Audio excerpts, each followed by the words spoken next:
The Mercedes tilted on the highway barrier like a broken bird.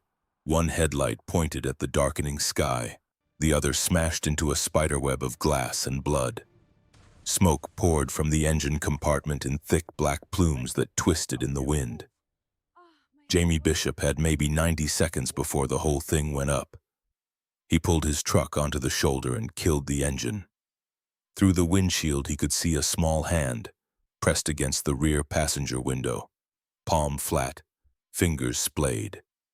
A child. The math was simple and brutal. 90 seconds, maybe less. His phone was already in his hand, 911 dialing as he ran. The operator's voice crackled through. "What's your emergency?" "Highway 29, northbound, mile marker 47, single vehicle collision, Mercedes sedan, 2 occupants, 1 adult, 1 child, fire starting, I'm going in. Sir, wait for emergency services." He dropped the phone in the gravel and ran. The driver's side door was crushed against the barrier, metal folded like paper. The passenger side faced the highway, front door buckled, rear door accessible. Jamie grabbed the handle and pulled, locked. The window was intact, but the frame had warped in the impact. He looked around for something heavy, anything, and his eyes landed on a chunk of broken asphalt near the shoulder. The little girl inside was screaming now, high-pitched and constant, the kind of sound that cuts through everything else. 7 years old, maybe 8, dark hair, blood on her forehead, conscious, terrified. Jamie swung the asphalt chunk into the window. Safety glass held for 1 hit, 2, then spiderwebbed on the 3rd and collapsed inward in a shower of crystals. He reached through, found the lock, popped it. The door shrieked open on bent hinges. The girl lunged for him immediately, arms outstretched. Ruby, he'd learn later, Ruby Thorne. But right now she was just a terrified child, and he was just a man who knew how to pull people out of burning vehicles because the army had taught him that in another lifetime. He unbuckled her seatbelt with hands that remembered this motion from 100 training drills and 3 real extractions in Kandahar. She wrapped around him like a vine, face buried in his shoulder. Still screaming, but quieter now, more shock than panic. The driver was slumped over the deflated airbag. Woman, early 40s, expensive suit now streaked with blood from a gash across her temple, unconscious. Pulse present but thready when Jamie pressed 2 fingers to her throat. The airbag had deployed, but she'd hit something else on the way down, probably the side pillar during the initial impact and roll. He set Ruby down outside, 20 feet from the vehicle. "Stay here. Don't move. I'm getting your mom." She nodded, eyes huge, and sat down hard on the gravel. The driver's door was impossible. Jamie went back through the rear passenger side, climbed over the center console, and assessed. The woman's seatbelt had locked during the crash. The buckle was jammed, warped by the force of impact. He pulled his pocket knife and started sawing through the nylon webbing. 30 seconds. Maybe less before the fire reached the fuel line. The blade was sharp, but the webbing was thick and the angle was wrong. He braced himself against the dashboard and put his weight into it. The belt separated strand by strand. His hands were shaking, but his breathing was controlled, measured, the way Sergeant Ramos had drilled into him 13 years ago in basic. Panic kills, breath saves. The belt gave. He caught her weight as she slumped forward and pulled her back toward the passenger side. She was heavier than she looked, dead weight, and the space was tight. He got her shoulders through the gap between the front seats, then her torso, then her legs. Blood from her head wound, smeared across his shirt, hot and wet. He dragged her out through the rear door and lifted her in a fireman's carry. His lower back screamed in protest. He ignored it and ran, Ruby following behind him without being told, some survival instinct overriding her fear. 40 feet from the vehicle, he set the woman down on the shoulder and went back for Ruby, scooping her up and carrying her another 20 feet. Then he turned and looked at the Mercedes. The front end was fully engulfed now, flames licking up through the hood, black smoke pouring into the evening air. 5 seconds later, the gas tank went up with a percussive whoomp that Jamie felt in his chest. The shockwave knocked Ruby backward into his legs. He caught her and turned his body to shield her from the heat. The woman on the ground wasn't breathing. Jamie knelt beside her and tilted her head back, checked her airway. Clear. No obstructions. He positioned his hands on her sternum and started compressions. 30 down, hard and fast, the heels of his palms driving her ribs down 2 inches with each push. Combat medic training. Muscle memory. Count to 30 and breathe 2 breaths, seal her mouth, pinch her nose, breathe life back into her. Ruby was crying again. A different sound now, lost and small. "Mommy, Mommy, wake up. Mommy, please." Jamie kept counting. 15, 16, 17. The woman's chest rose and fell with his compressions, but she wasn't breathing on her own. 28, 29, 30. He gave her 2 breaths and went back to compressions. In the distance, sirens were rising, getting louder. Help was coming. He just had to keep her alive long enough for them to arrive. Her chest spasmed under his hands. She coughed, a wet, rattling sound, and her eyes fluttered open. Breath came back in a ragged gasp. Jamie rolled her onto her side in the recovery position as she coughed again, harder, her whole body convulsing with the effort. The sirens were close now, maybe a mile out. Red and blue lights strobed through the smoke. Jamie sat back on his heels and let his hands drop to his knees. His shirt was soaked through with sweat and blood. His back was on fire. His hands were shaking again now that the adrenaline was starting to fade. The woman's eyes focused on him. Her lips moved, but no sound came out. Then her gaze slid past him to Ruby and something shifted in her expression. Fear giving way to recognition, to desperate relief. Ruby threw herself down beside her mother, sobbing, and the woman wrapped one arm around her and held on like she'd never let go. Jamie stood up. His knees popped. The first ambulance was pulling onto the shoulder, lights flashing, paramedics already jumping out. He backed away, giving them space, and kept backing up until he reached his truck. The woman's face was turned toward him now as the paramedics worked on her, checking vitals, asking questions he couldn't hear over the roar of the burning Mercedes. She was looking at him with an expression he couldn't quite read, confusion maybe, or recognition. He knew that face, not personally, not from his life, but from somewhere else, somewhere public. A magazine cover maybe, or a news segment playing on the TV at Rodriguez Auto Repair while he waited for parts to arrive. The second ambulance pulled up. More paramedics, more equipment. Jamie got in his truck and sat there for a moment with his hands on the steering wheel trying to place her. The way his brain did this sometimes, cataloging faces, matching them to contexts.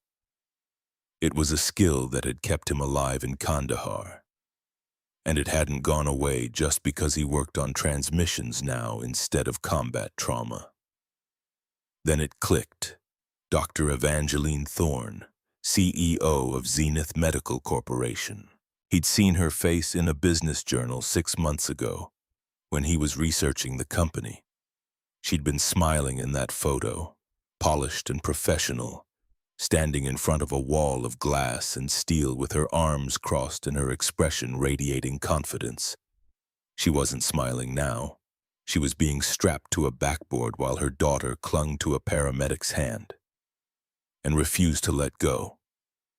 Jamie started his truck and pulled back onto the highway. Nobody tried to stop him. The paramedics were focused on their patients. The police hadn't arrived yet. He merged into traffic and drove north toward home, toward Ivy, toward the small 2-bedroom apartment in the West Side complex where the rent was $875 a month, and he was $230 short for next week's payment. The woman he'd just saved from burning to death was the CEO of the company that killed his wife. And she had no idea who he was. The apartment smelled like microwave chicken nuggets and strawberry shampoo. Jamie pushed through the front door at 7:43 and found Ivy at the kitchen table, math homework spread out in front of her, pencil moving across the page in careful loops. She looked up when he walked in and her eyes went straight to the blood on his shirt. "Your hands are shaking." Jamie looked down. She was right. He flexed his fingers and shoved them into his pockets. "Rough day, baby girl." Ivy set down her pencil and studied him with the unsettling intensity that 8-year-olds sometimes possessed when they'd learned too young that the world wasn't safe. She looked like Naomi. Same dark eyes, same serious expression, same way of tilting her head slightly when she was trying to read someone. "You helped somebody again." It wasn't a question. Jamie nodded and moved past her to the sink, turned on the water, started scrubbing dried blood from under his fingernails. The water ran pink, then clear. Was it bad? Car accident, Highway 29, mother and daughter, they're okay. Ivy absorbed this information with a small nod. She went back to her homework, but her shoulders had relaxed slightly. Tension bleeding out now that she knew he was home, safe, accounted for. The refrigerator hummed in the silence. Jamie dried his hands on a dish towel and looked at the digital clock on the microwave. 7:47. Claudette Washington would be expecting him to drop off the rent check by tomorrow morning. He had $645 in his checking account. Rent was $875. Ivy's asthma medication refill was coming up next week. $340 that the discount pharmacy charged because he didn't have insurance anymore. He opened the refrigerator and stared at the contents without seeing them. Half a gallon of milk, eggs, leftover Chinese takeout from 2 days ago, a block of cheese, some limp carrots, the kind of inventory that spoke to careful budgeting and strategic meal planning and the constant background calculation of dollars against days until the next paycheck. "Dad." Ivy's voice pulled him back. He closed the refrigerator and turned around. "Are you okay?" She was looking at him with those eyes again, Naomi's eyes, seeing too much. Jamie crossed the kitchen and pulled her into a hug, her small body fitting under his chin the way it had since she was tiny. "I'm okay, kiddo. Just tired." She hugged him back and didn't ask any more questions. After she went to bed, Jamie sat at the kitchen table with his laptop open and stared at the wall in the second bedroom. The door was closed, but he could see it in his mind, every detail. Photos pinned to corkboard, printed emails, handwritten timelines, news articles, medical records, FDA reports, 8 months of obsessive documentation, the kind of deep dive that started with a single question and metastasized into something consuming. The question was simple. Why did Naomi die? The official answer was in the hospital report, 3 pages of clinical language that boiled down to device malfunction. Insulin overdose, hypoglycemic coma, brain death, organ donation. Death certificate signed by Dr. Richard Chen at 4:17 a.m. on a Tuesday morning, 22 months ago. Patient error. The Zenith Medical Incident Report had concluded. Incorrect dosage input on model ZM440 insulin pump. User failed to verify settings before administration. No device defect identified. Jamie hadn't believed it then. He didn't believe it now. Naomi had been a surgical nurse for 11 years. She knew medical equipment the way Jamie knew engine blocks. She'd been managing her type 1 diabetes with insulin pumps for 16 years, ever since she was 19. The idea that she would accidentally program a fatal overdose was absurd. So Jamie had started digging, carefully at first, just checking online forums and patient advocacy sites looking for similar incidents. He'd found 6 other deaths in 18 months, all involving the ZM440, all blamed on user error by Zenith Medical's incident response team. Then he'd filed a Freedom of Information request with the FDA and gotten back 237 pages of adverse event reports. 23 deaths linked to the ZM440. 23 families who'd lost someone. 23 incident reports that all said the same thing.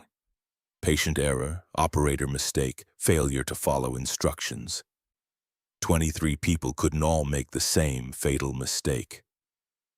Jamie had reached out to the families, sent careful emails, made phone calls, introduced himself as someone who'd lost his wife to the same device. Most didn't respond. The ones who did were cautious, suspicious, angry. 3 had signed non-disclosure agreements as part of wrongful death settlements. They couldn't talk, wouldn't talk. Had lawyers who'd made it very clear that breaking the NDA would cost them everything they'd received and more.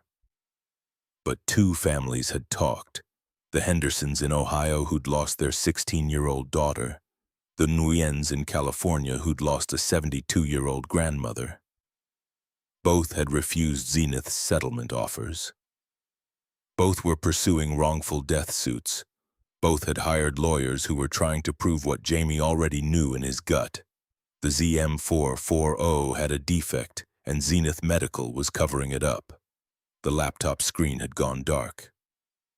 Jamie touched the trackpad and it lit up again, showing the browser window he'd left open. Zenith Medical Corporation's investor relations page. Stock price up 3% this quarter. Revenue projections strong. CEO. Dr. Evangeline Thorne quoted in a press release about the company's commitment to innovation and patient safety. The woman he'd pulled from a burning Mercedes 4 hours ago. The woman who'd signed his termination letter 2 years ago after he'd violated protocol to save a man's life. Jamie closed the laptop and sat in the dark kitchen with his hands flat on the table. Outside, traffic hummed on the main road. A siren wailed in the distance, ambulance or police, somebody else's emergency. His phone was charging on the counter, silent. He thought about Ruby Thorne screaming in the back seat of that Mercedes. About the way Evangeline had looked at him when she regained consciousness. Her eyes unfocused and confused, but trying to track his foot, trying to place him in some context that made sense. She didn't remember him. Why would she? He was one termination in a career built on thousands of decisions. She'd signed the paper and moved on. But he remembered her. He remembered the way she'd looked across that conference room table 2 years ago. Expression carefully neutral, voice professional and detached. Mr. Bishop, your actions during the incident on March 14th constituted a direct violation of established safety protocols. The resulting loss of proprietary equipment totaling $8.2 million cannot be overlooked. He'd tried to explain, tried to make her understand that Isaiah Moreno had a pregnant wife and 2 kids, that no prototype was worth a human life, that the safety protocols she was citing had been outdated and inadequate. And that's why the explosion had happened in the first place. She'd listened with the same neutral expression. Then she'd slid the termination letter across the table and said, "Safety is about systems, Mr. Bishop, not emotional decisions." Isaiah had survived. The prototypes had burned. Jamie had lost his job, his health insurance, and any chance of working in medical device safety ever again. 3 months later, Naomi's cancer came back. 6 months later, she was dead. The timeline was murky, causation versus correlation. But Jamie knew what he knew. If he'd still had that job, still had that insurance, Naomi might have gotten treatment sooner, might have had access to better doctors, better care, might have survived. He stood up and walked to the second bedroom, opened the door, turned on the light. The wall bloomed with evidence. Photos of the ZM440 device, printouts of FDA adverse event reports, key phrases highlighted in yellow. A handwritten timeline tracking Naomi's last 6 months. Medical records, autopsy report, news articles about Zenith Medical's latest product launches, stock analysis, executive bios. In the center of it all, a photo of Naomi from 3 years ago, before the diagnosis, before the chemo, before the insulin pump that killed her. She was laughing in that photo, head thrown back, eyes bright with joy. They'd been at the state fair. Ivy had just won a stuffed elephant at the ring toss. The sun was setting behind the Ferris wheel. Jamie had promised her 3 things on her deathbed. Take care of Ivy. Don't let work consume you like it did me. He'd kept that one. Every decision filtered through what was best for Ivy. He'd turned down overtime shifts that would have helped with the rent because they conflicted with school pickup. He'd sold Naomi's car to pay medical bills instead of keeping it as a backup. He made every choice with Ivy first. Don't let anger poison you. I see it building. The lawsuit, the blame. Let it go. He'd failed this one. 8 months of obsessive investigation, nights spent building this wall of evidence, mornings waking up with his jaw sore from grinding his teeth in his sleep. The anger was bone deep now, calcified, a weight he carried everywhere. When you're ready, love again. Ivy needs a mama, you need a partner. He wasn't ready. Didn't think he'd ever be ready. The wedding ring was still on his left hand, a simple gold band that had cost him $217 8 years ago. He touched it now. Habit. The way he did when he needed to remember why any of this mattered. His phone buzzed in the kitchen. Text message. He walked back out and picked it up. The screen showed a news alert from Channel 7. CEO.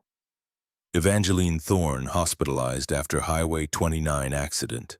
Condition stable. Daughter uninjured. Anonymous Good Samaritan credited with rescue. Anonymous.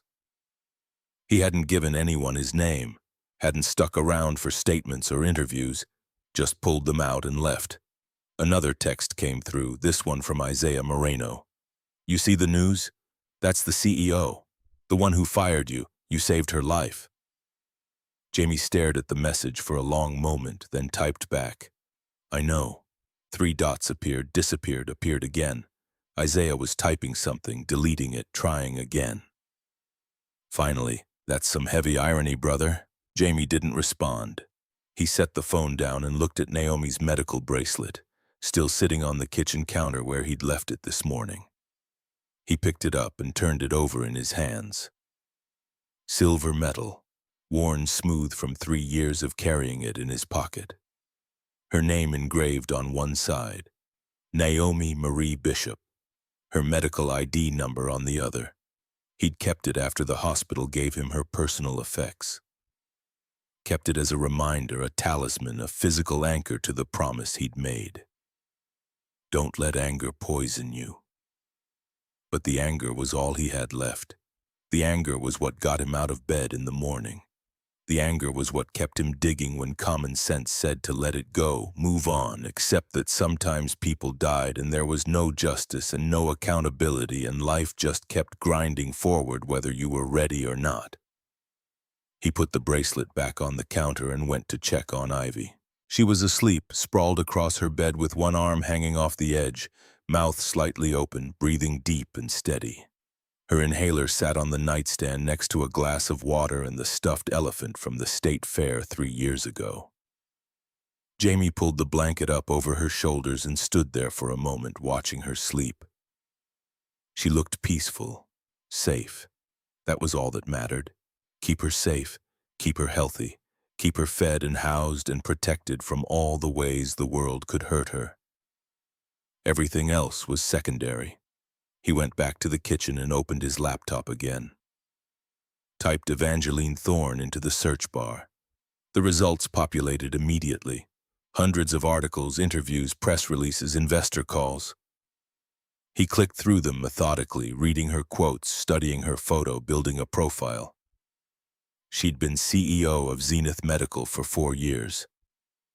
Before that, VP of Operations for 6 years. Mechanical engineering degree from Stanford, MBA from Wharton. Married to Michael Thorne, who died 6 years ago from a sudden heart attack at 39.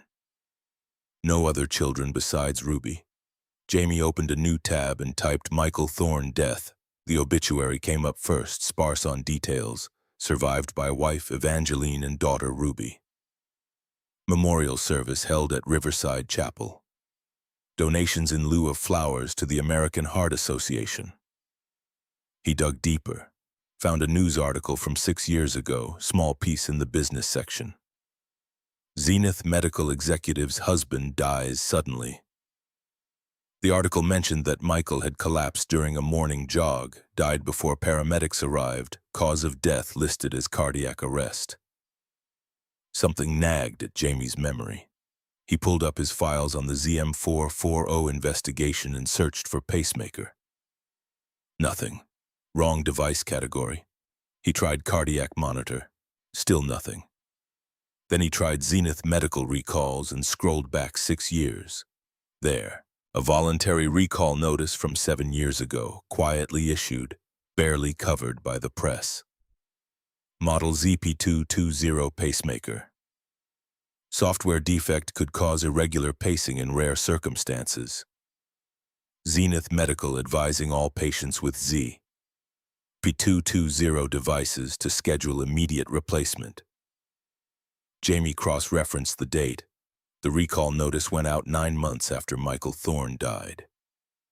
He sat back in his chair and stared at the screen. It could be coincidence. Michael could have died from natural causes, genetic predisposition, bad luck, but the timing was suggestive. A man with a Zenith pacemaker dies suddenly. 9 months later, Zenith recalls that model for a defect that could cause sudden cardiac death. If Evangeline Thorne knew her husband had died from a defective device her company manufactured, she'd buried that knowledge deep. Jamie found no lawsuits, no settlements, no public statements connecting Michael's death to the recall. Maybe she didn't know. Maybe she'd accepted the official cause of death and moved on. Focused on raising Ruby and building her career. Or maybe she knew and had chosen silence over accountability, the same way Zenith had chosen silence over recalls on the ZM440. Jamie closed the laptop and rubbed his eyes. It was past midnight. He had to be at Rodriguez Auto Repair by 7 a.m. tomorrow.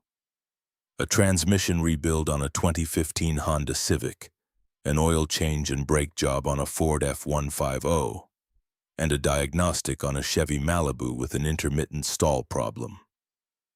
He should sleep, should let this go at least for tonight. Instead, he opened the laptop again and pulled up the photo of Evangeline from the investor relations page. Studied her face, professional smile, expensive suit, backdrop of glass and steel, the architecture of success. He'd saved her life tonight. Pulled her from a burning vehicle, breathed air into her lungs, brought her back from the edge of death. And she had no idea who he was. The irony wasn't lost on him. 2 years ago, she'd made a decision that destroyed his life. Tonight, he'd made a decision that saved hers. The scales didn't balance. They never would. But there was a symmetry to it, a kind of cosmic joke that would have made Naomi laugh. His phone buzzed again. Another text from Isaiah. You going to contact her? Tell her who you are? Jamie thought about it. Thought about showing up at the hospital, introducing himself, watching recognition dawn on her face. What would he say? Remember me? You fired me 2 years ago. Just wanted to make sure you knew I saved your life anyway. It would accomplish nothing except feeding his anger, and he'd already broken one promise to Naomi. He didn't need to break another. He typed back, "No." Isaiah responded immediately. Probably smart. You reach out, she'll think you want something. Jamie stared at that message. Want something? He did want something. He wanted answers. He wanted accountability. He wanted the 23 people who died from defective Zenith devices to matter. To be more than line items in an incident report. To be mourned and remembered and avenged. He wanted his wife back. That last one was impossible. But the rest, maybe those were achievable. Maybe Evangeline Thorne's near-death experience would change something. Open her eyes to the human cost of corporate efficiency. Maybe she'd go back to Zenith and start asking questions, demanding real investigations, pushing for recalls and reforms. Or maybe she'd go back to business as usual, sign more termination letters, approve more incident reports that blamed dead patients for operator error, Keep the machine running smooth and profitable until the next device failed and the next family got buried under non-disclosure agreements. Jamie put his phone face down on the table and stood up, walked to the second bedroom, looked at the wall of evidence one more time. Naomi smiled at him from the center of it all, frozen in that moment of joy at the state fair, before the cancer, before the pump, before everything went wrong. I'm trying, he thought. I'm keeping the first promise. Ivy's safe. But the second one, about the anger, I don't know how to let it go. Not when they're still out there killing people. Not when they haven't paid for what they did to you. The photo didn't answer. It never did. He turned off the light and closed the door. 7 days later, Evangeline Thorne walked into Rodriguez Auto Repair at 10:43 on a Tuesday morning.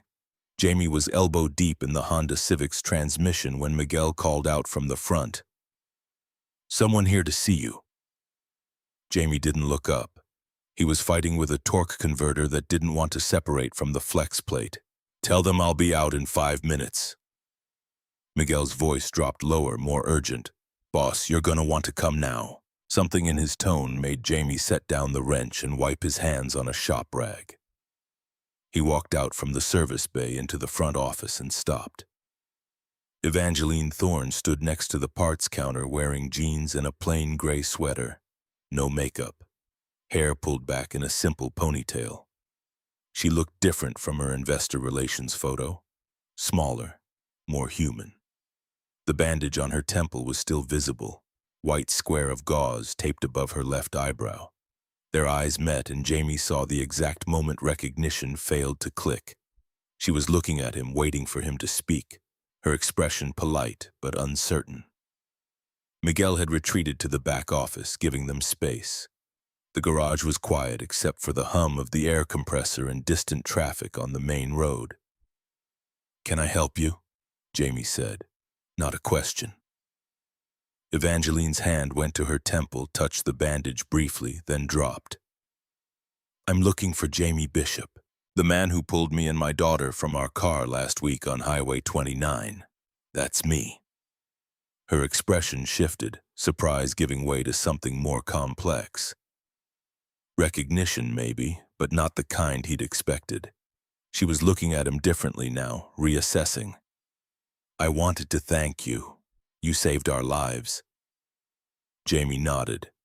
"How's your daughter?" "She's okay. A few nightmares, but physically she's fine." He watched her process the question the way it put Ruby first and saw something soften in her face. "The doctor said if you hadn't started CPR when you did, I would have died. And if you'd been even 30 seconds slower getting us out, the fire would have..." She didn't finish. Didn't need to. "I'm glad you're both okay," Jamie said. Silence stretched between them. Evangeline shifted her weight, looked around the garage, seemed to be gathering her thoughts. When she spoke again, her voice was quieter, more careful. "I know who you are. I mean, I didn't realize it at first, but I looked you up. Jamie Bishop. You worked for Zenith Medical. I fired you 2 years ago." There it was, the acknowledgement hanging in the air between them like smoke. Jamie set the shop rag on the counter. "That's right." "I came to thank you," Evangeline said, "and to apologize. I should have investigated before I signed that termination letter. I trusted the report I was given. I made a decision without understanding all the facts." The words sounded rehearsed, like she'd practiced them on the drive over. Jamie wondered how long she'd been working up the courage to come here, to face the man she'd wronged and who'd saved her anyway. "Is that why you're here? To apologize?" Evangeline's jaw tightened slightly. "Partly, and partly because I've been doing some investigating of my own. Into the explosion, into what really happened. I found emails that suggest the safety systems were disabled deliberately before the incident, that the investigation was compromised." Jamie kept his expression neutral. "Who disabled them? I don't know yet, but I'm going to find out. Why? Because people got hurt. Isaiah Moreno nearly died. You lost your job. The company lost millions in equipment. Someone made a decision that caused all of that and then covered it up. Jamie studied her face. She meant it, or thought she did, but there was something else there. Something driving this that went beyond corporate responsibility. He could see it in the tension around her eyes, the way her hand kept drifting back to the bandage on her temple. What do you want from me? I want your help. You know the facility, the protocols, the people involved. You filed complaints before the explosion about safety violations. I've read your personnel file. You saw this coming and you fired me for trying to stop it. The words landed hard. Evangeline flinched but didn't look away. I did, and I was wrong. The words came out measured, deliberate. But that doesn't change the fact that you're the only person who might have evidence that wasn't destroyed or buried. If you kept records, documentation, anything from before the explosion, I need to see it. Jamie picked up the shop rag again, folded it into a precise square. Why should I trust you? You shouldn't. Evangeline's voice was flat, matter-of-fact. I gave you every reason not to.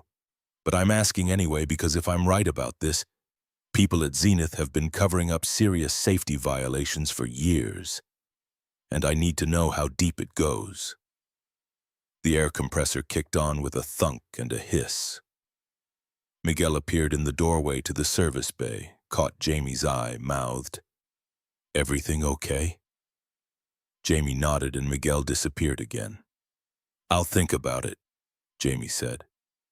Evangeline reached into her bag and pulled out a business card, set it on the counter. "That's my personal cell, not the office line. Call me when you decide." She turned to leave, then stopped. "One more thing. Why did you save us? After what I did to you, you could have just driven past. No one would have blamed you." Jamie thought about the hand pressed against the window, about Ruby's screams, about the 90 seconds between seeing the crash and making the decision to stop. "There was a 7-year-old girl in that car," he said. "I don't leave kids in burning vehicles, doesn't matter who their mother is." Evangeline held his gaze for a moment longer, then nodded and walked out. Jamie stood at the counter for a full minute after she left, staring at the business card. White cardstock, embossed lettering. Dr. Evangeline Thorne, Chief Executive Officer, Zenith Medical Corporation. And below that, in smaller print, a cell phone number written in blue ink. Miguel came out from the service bay. "That was the CEO? The one from the news?" "Yeah, she's taller in person." Jamie pocketed the business card and went back to the transmission rebuild. His hands moved through the familiar motions, unbolting the torque converter, checking the flex plate for cracks. But his mind was elsewhere. Evangeline Thorne wanted his help investigating Zenith Medical, the same company that killed his wife, the same CEO who'd fired him and set off the cascade that led to Naomi's death. She didn't know about Naomi. Didn't know that Jamie had been investigating the ZM440 failures for 8 months. Didn't know that her invitation to help wasn't generous forgiveness but cosmic irony. He could tell her, could show her the wall in his apartment, the 23 deaths, the pattern of device failures and cover-ups. Could watch her face as she realized the scope of what Zenith had been hiding. Or he could keep that information to himself. Use her access, her resources, her insider position to dig deeper than he'd been able to on his own. Get close to the evidence he needed to prove what had really happened to Naomi. The choice crystallized: trust or manipulation, partnership or exploitation. Jamie torqued down the last bolt on the flex plate and wiped his hands, pulled out his phone and stared at Evangeline's business card. Naomi's voice in his memory: "Don't let anger poison you." But this wasn't poison. This was opportunity. A chance to get inside Zenith's walls, to access files and emails and incident reports that no amount of FOIA requests would ever uncover. Evangeline wanted justice for the explosion. Jamie wanted justice for 23 deaths. Their goals aligned, even if their knowledge didn't. He typed out a text. "I'll help, but I have conditions." The response came back within 30 seconds. "Name them." Jamie's thumbs hovered over the keyboard. He could play this smart, negotiate carefully, maintain control, or he could be honest, lay out exactly what he wanted and why. He typed, "Meet me tomorrow, 6 p.m. I'll send you an address. Come alone." The three dots appeared, pulsed, disappeared. Then, "Okay." Jamie sent her his home address and put the phone away. Went back to work, finished the transmission rebuild, moved on to the F-150's brake job, lost himself in the mechanical precision of replacing worn pads and resurfacing rotors. But in the back of his mind, he was already planning what to show Evangeline tomorrow, how much to reveal, how far to trust. The wall in his second bedroom held 8 months of evidence. Tomorrow he'd find out if the woman who fired him was willing to face what her company had really done. And if she wasn't, if she balked or deflected or tried to protect Zenith's reputation over finding the truth, then Jamie would know exactly where they stood. Enemy of my enemy, he thought, or just another enemy wearing a different face. Tomorrow would tell. Evangeline arrived at 6:13, 17 minutes late, driving a rental sedan that looked like every other silver Toyota on the road. Jamie watched from the living room window as she parked, checked her phone, sat motionless for 30 seconds before getting out. The hesitation told him everything. She was scared or close to it. Ivy was at Claudette Washington's apartment 3 doors down, homework and dinner already arranged. Jamie had cleaned the kitchen, hidden the past due bills under a stack of junk mail, made the place presentable in the way you did when someone from a different tax bracket was about to see how you lived. The knock came soft, uncertain. He opened the door. Evangeline stood in the hallway holding a leather bag and wearing the same jeans from yesterday. Different sweater. Her eyes flicked past him into the apartment, cataloging details he couldn't control. The worn furniture, the water stain on the ceiling from the upstairs neighbor's leak last winter, the smell of whatever Claudette was cooking 3 doors down, filtering through inadequate insulation. "Come in." She stepped inside and he closed the door behind her. The space felt smaller with her in it, her presence highlighting every cramped corner and peeling paint edge. "I brought files." Evangeline set her bag on the kitchen table. Emails, maintenance logs, incident reports from the month before the explosion. Everything I could access without triggering audit alerts. Jamie gestured toward the second bedroom. "Before we look at your files, you need to see mine." The door was already open. He'd left it that way deliberately, wanting her to understand the scope before she committed to anything. Evangeline walked to the threshold and stopped. The wall dominated the small room. Photos, printouts, handwritten notes covering every surface from floor to ceiling, connected by red string and patterns that tracked causation and correlation. Center mass was Naomi's photo from the state fair, laughing, alive, 3 years younger than she'd ever be again. Evangeline stepped closer, eyes scanning the evidence. Her hand came up to her mouth when she saw the FDA reports, 23 adverse events highlighted in yellow. 23 names, 23 dates of death. "What is this?" Jamie leaned against the doorframe. 8 months of research. The ZM440 insulin pump. Zenith Medical's flagship diabetes management device. 23 deaths in 2 years, all blamed on user error. Evangeline's finger traced the timeline on the wall, following the red string from one death to the next. Her breathing had changed, shorter, shallower. The FDA approved this device. It passed clinical trials. The clinical trials tested 400 patients over 18 months.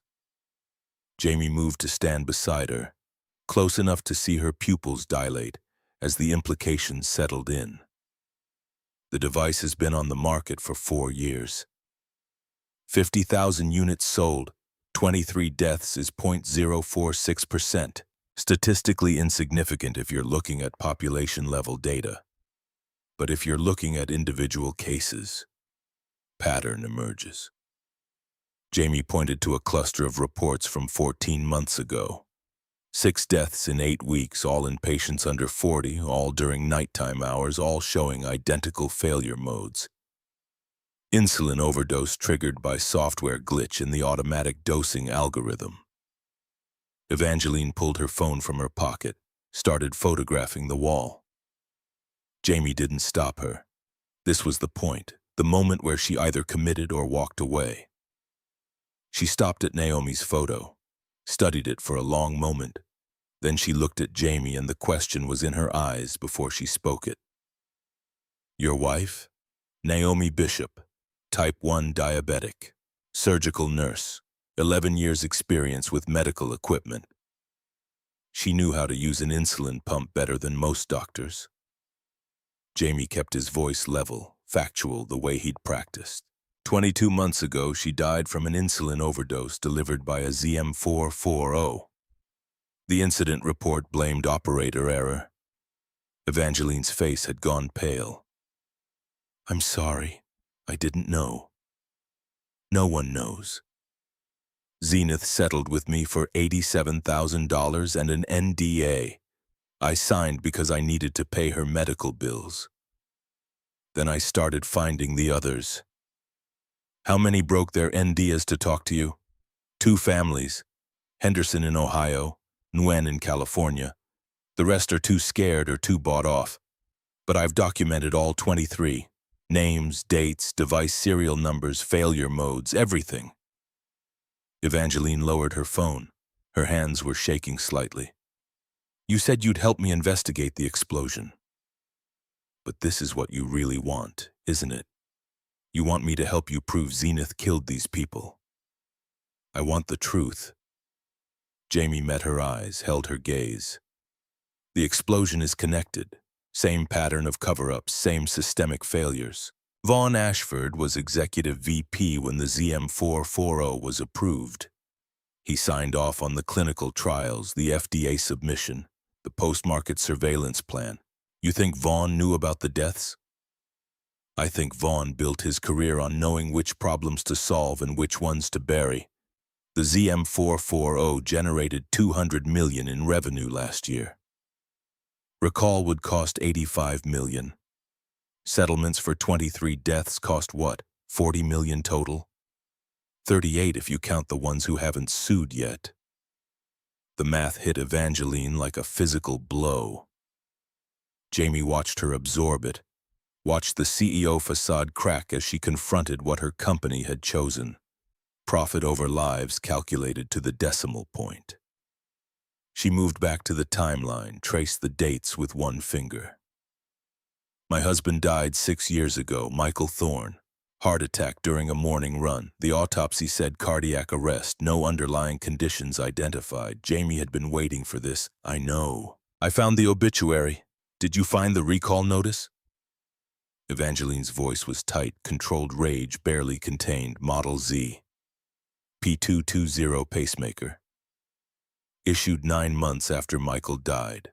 Software defect causing irregular pacing in rare circumstances. I found it. Zenith never connected his death to the device, never investigated whether his pacemaker failed. Never reached out to me, never offered to review the autopsy, never did anything except bury him and move on. Her hands were fists now, white-knuckled. I stayed, took the promotion to VP. Built my career at the company that might have killed my husband. Because I didn't ask the right questions. The words hung between them, confession and indictment both. Jamie pulled Naomi's medical bracelet from his pocket, set it on the desk beside the keyboard, silver metal worn smooth. Naomi Marie Bishop engraved on one side, medical ID number on the other. My wife made me promise 3 things before she died. Take care of our daughter. Don't let anger poison me. Love again when I'm ready. His thumb traced the engraving, muscle memory, comfort, and pain intertwined. I've kept one promise, broken the second. Can't even think about the third. Evangeline picked up the bracelet, turned it over in her hands. What do you need from me? Access. Files, emails, manufacturing records, quality control reports, everything Vaughn has locked behind executive privilege and legal firewalls. If he finds out I'm feeding you confidential information, I'll be fired, probably sued. If he's covering up 23 deaths and an explosion that nearly killed a man, firing you is the least of what he deserves. Evangeline set the bracelet down carefully like it was made of glass. What's your plan? Jamie pulled a flash drive from the desk drawer. Isaiah Moreno still works at the Texas plant, maintenance supervisor now. He's been collecting documents for me, copying files when he can do it without triggering alerts. But there are records he can't access, executive communications, board minutes, legal settlements. You want me to steal from my own company. I want you to find out if the company you're running killed 23 people and covered it up. There's a difference. Is there? The question was genuine, not rhetorical. Jamie considered it, weighed his answer. When you fired me, you thought you were enforcing protocol, following the rules, making the hard choice that kept the company safe. You were wrong, but you believed you were right. That's ignorance, not malice. And if I help you now, if I take these files, if I expose Vaughn, if I burn down everything I've built for the past 10 years, then you're choosing truth over comfort. That's not the same as theft. That's justice. Evangeline looked at the wall again, at the 23 names, at Naomi's photo in the center of it all. She pulled her laptop from the bag and set it on the desk. Show me what you need. They worked until midnight. Evangeline logged into Zenith's secure server using her CEO credentials, navigating folder structures and database queries while Jamie directed her to specific files, specific keywords. Executive communications from 18 months ago, right when the cluster of ZM440 deaths started appearing in FDA reports. Quality control memos flagged as confidential. Legal department correspondence about settlement strategies.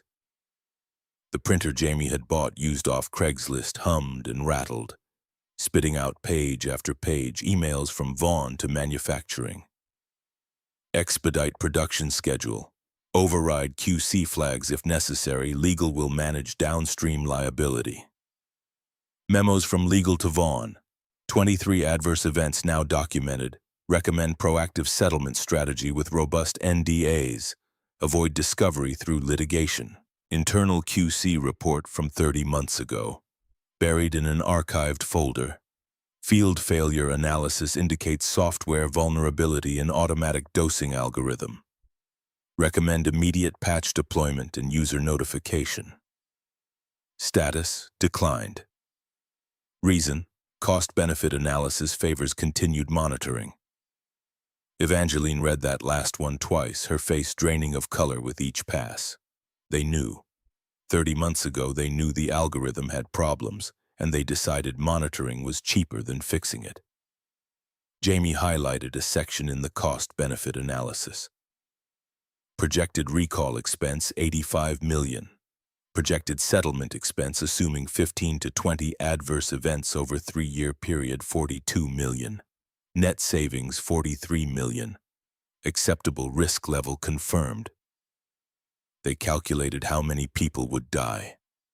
Evangeline's voice was hollow, disbelieving.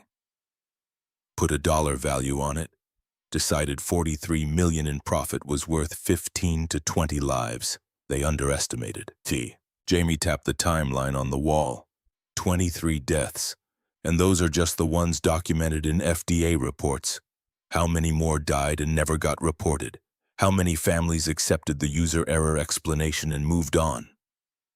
Evangeline closed the laptop. Her hands were shaking again, worse than before. I need to leave. I need to think. Take these. Jamie handed her the flash drive. Everything Isaiah has collected, plus my analysis. If something happens to me, if Vaughn figures out what we're doing, you'll have copies. What could happen to you? People who threaten $43 million in profit tend to have accidents. Isaiah's daughter had a suspicious car problem last month. Brake line cut clean through. Could have been random vandalism, could have been a message. Evangeline pocketed the flash drive. I'll be careful. One more thing. Jamie walked to the kitchen, pulled a folder from under the stack of junk mail. These are the families who broke their NDAs to talk to me. Henderson and Gwyn. If you want corroboration, if you want witness testimony, they'll talk, but approach them carefully. They're scared. Scared of Zenith, scared of losing everything they settled for, scared of retaliation, scared their dead kids and grandmothers will have died for nothing if the company buries this deeper. Evangeline took the folder. At the door she paused, one hand on the knob. Why are you trusting me? After what I did to you, why give me any of this? Because you came here. Because you looked at that wall and saw people instead of statistics. And because if I try to expose this alone, I'm just a disgruntled ex-employee with an axe to grind. But if the CEO of Zenith Medical steps forward with evidence of systemic cover-ups, people listen.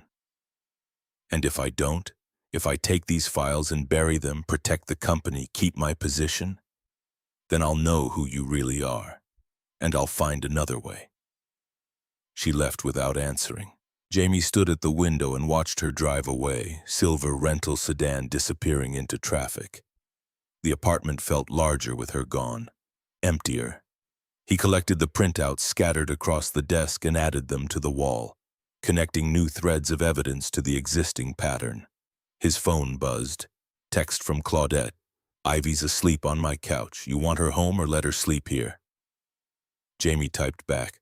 Let her sleep. I'll pick her up in the morning. Thanks. Another buzz, different contact. Isaiah. Heard your CEO friend visited the plant today. Asked questions about pre-explosion maintenance. Vaughn's not happy. Jamie stared at the message. Evangeline hadn't mentioned going to Texas. She'd gone straight from his apartment to the plant, 3-hour drive, asking questions that would absolutely trigger Vaughn's attention. Either she was incredibly brave or incredibly reckless. He typed back. What did she ask? Isaiah's response came in 3 parts. Who authorized the safety bypass? Why the explosion investigation was closed so fast? Whether any employees were pressured to change their statements. Then, she's got guts. Also, she's probably getting fired. Jamie put the phone down and rubbed his eyes. This was accelerating faster than he'd planned. Evangeline was supposed to gather evidence quietly, build a case, approach the board with documentation they couldn't ignore. Instead, she'd gone directly at Vaughn, all but accusing him of negligence and cover-up. The phone rang. Evangeline, he answered. You went to Texas. I had to see it for myself. The facility, the equipment, the people. Her voice was strained, exhausted. Isaiah showed me the maintenance logs. The safety interlocks were disabled 6 days before the explosion. Vaughn signed the authorization personally. Did you confront him? I asked him about it in the executive meeting this afternoon, in front of 8 board members. Asked him to explain why he'd authorized a bypass of critical safety systems and why that wasn't mentioned in the explosion investigation. Jamie closed his eyes. What did he say? That it was standard procedure for scheduled maintenance, that the explosion was caused by operator error, not equipment failure, that the investigation was thorough and conclusive. Do the board members believe him? 5 of them do. They've been with Vaughn for 15, 20 years. He built this company from regional supplier to national leader. They trust him absolutely. And the other 3? 1 abstained. 2 asked for documentation. Evangeline's breath hitched, half laugh, half sob. Vaughn called an emergency session after the meeting, moved to place me on medical leave, cited the car accident, said I was experiencing trauma-related stress, making erratic decisions, needed time to recover. Did they vote? 6-3. I'm on mandatory leave effective immediately. 30 days, full pay, barred from company property and systems. Jamie processed this, implications cascading. So you're cut off. No access to files, no credibility with the board, no platform to investigate. Worse. Vaughn moved himself into acting CEO. He controls everything now. They'd gone from having an inside source to being completely locked out in less than 24 hours. Jamie walked to the second bedroom, stared at the wall of evidence that suddenly felt a lot less useful. What about the files we copied last night? Still have them. And I made copies before my access was revoked. But Evangeline paused, voices audible in the background. I need to go. Ruby's asking questions. The line went dead. Jamie stood in the silence of his apartment and recalibrated. Plan A had been, use Evangeline's position to gather evidence, build an ironclad case, force accountability through official channels. Plan A was now impossible. Plan B needed to be better. His phone buzzed again. Unknown number. He answered. Hello, Mr. Bishop? The voice was smooth, professional, the kind of voice that came from corner offices and executive briefings. This is Vaughn Ashford. I believe we should meet. The coffee shop was neutral territory, public enough to discourage violence, private enough for a conversation that couldn't be overheard. Jamie arrived 15 minutes early and took a corner booth with clear sight lines to both entrances. Old habits from Kandahar, the kind that kept you alive when threats could come from any direction. Vaughn walked in at exactly 2 p.m., punctual in the way of men who controlled other people's time. Late 50s, silver hair, expensive suit that probably cost more than Jamie's monthly rent. He ordered something complicated at the counter, waited for the barista to finish, then carried his drink to Jamie's booth. Mr. Bishop, thank you for meeting me. Jamie didn't offer a handshake. What do you want? Vaughn settled into the opposite seat, arranged his coffee just so, took a measured sip before answering. I want to understand your intentions. You've been conducting what appears to be a personal investigation into Zenith Medical. You've contacted families bound by confidentiality agreements. You've enlisted our CEO in what amounts to corporate espionage. I'm curious about your endgame. Justice for my wife. Ah, yes. Naomi Bishop. Tragic case. Vaughn pulled out a tablet, swiped through screens with practiced efficiency. I reviewed the incident report this morning. Insulin pump malfunction, user error determined as root cause. We settled with you for $87,000 plus medical expenses. You signed a comprehensive NDA. I signed under duress. My wife was dead. I had medical bills I couldn't pay. I was unemployed because your company fired me. You took advantage of desperation. We compensated you fairly for an unfortunate accident. Vaughn's expression remained pleasant, reasonable. The face of a man explaining simple facts to someone who didn't quite understand. Medical devices fail sometimes, Mr. Bishop. It's tragic, but it's reality. We can't prevent every possible malfunction. You could have prevented 23 deaths if you'd recalled the ZM440 when your own quality control team flagged the software vulnerability 30 months ago. Vaughn set down his coffee. So that's what Dr. Thorne shared with you. Confidential internal documentation. That's corporate espionage, Mr. Bishop. It's also a felony. Then press charges. Jamie leaned forward. Explain to a jury why you declined to fix a known defect. Walk them through your cost-benefit analysis. Tell them $43 million in profit was worth 15 to 20 lives. See how that plays. You're assuming a jury would ever see those documents. Vaughn smiled, thin and cold. Attorney-client privilege protects most of our internal communications. Trade secret law protects the rest.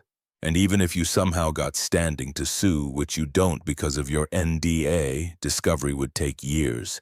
We have lawyers who could tie this up in procedural motions until you're bankrupt.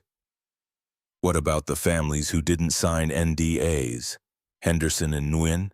pursuing wrongful death suits that will ultimately settle for undisclosed amounts with standard confidentiality clauses.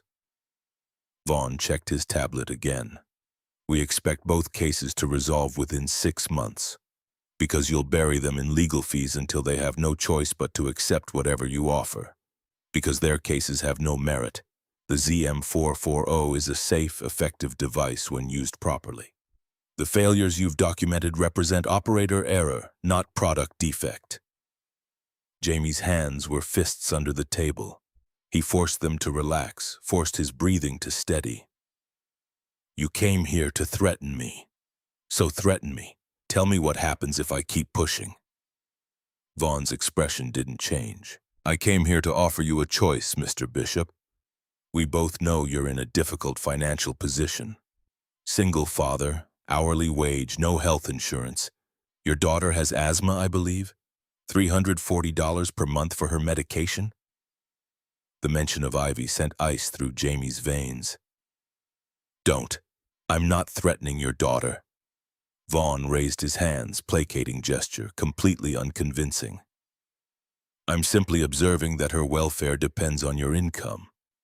And your income depends on your continued employment at Rodriguez Auto Repair, which depends on your employer's business loan remaining current, which depends on factors that are, shall we say, susceptible to influence. You'll destroy a man's business to get at me? I won't do anything, but banks have standards. If certain information about Mr. Rodriguez's prior bankruptcy came to light, if questions arose about the accuracy of his loan application, if his credit rating suddenly reflected a more realistic risk assessment. Vaughn shrugged. These things happen. Jamie's jaw ached from clenching. What's the other option? We reinstate your settlement, double it. $174,000 paid immediately in exchange for your agreement to cease all investigation, destroy all materials you've collected, and never again contact anyone connected to Zenith Medical. You sign an enhanced NDA with substantial financial penalties for breach.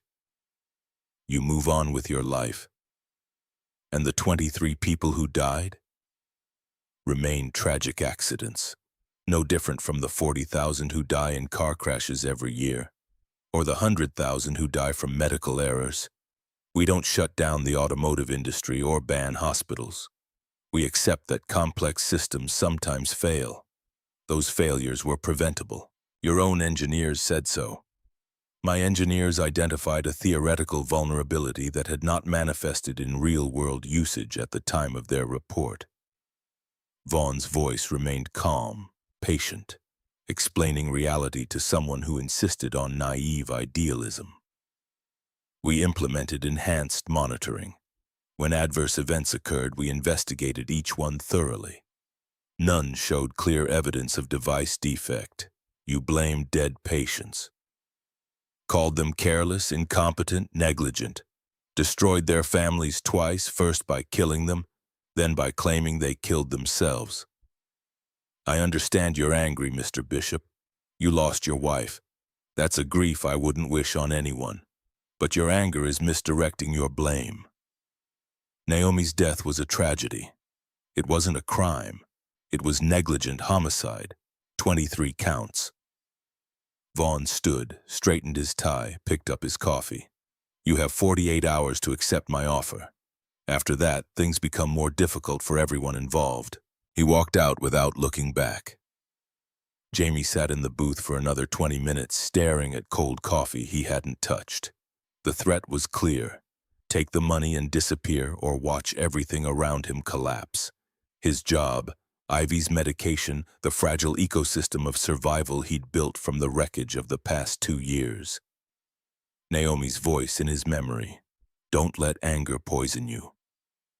But this wasn't poison. This was clarity. Vaughn had just confirmed everything.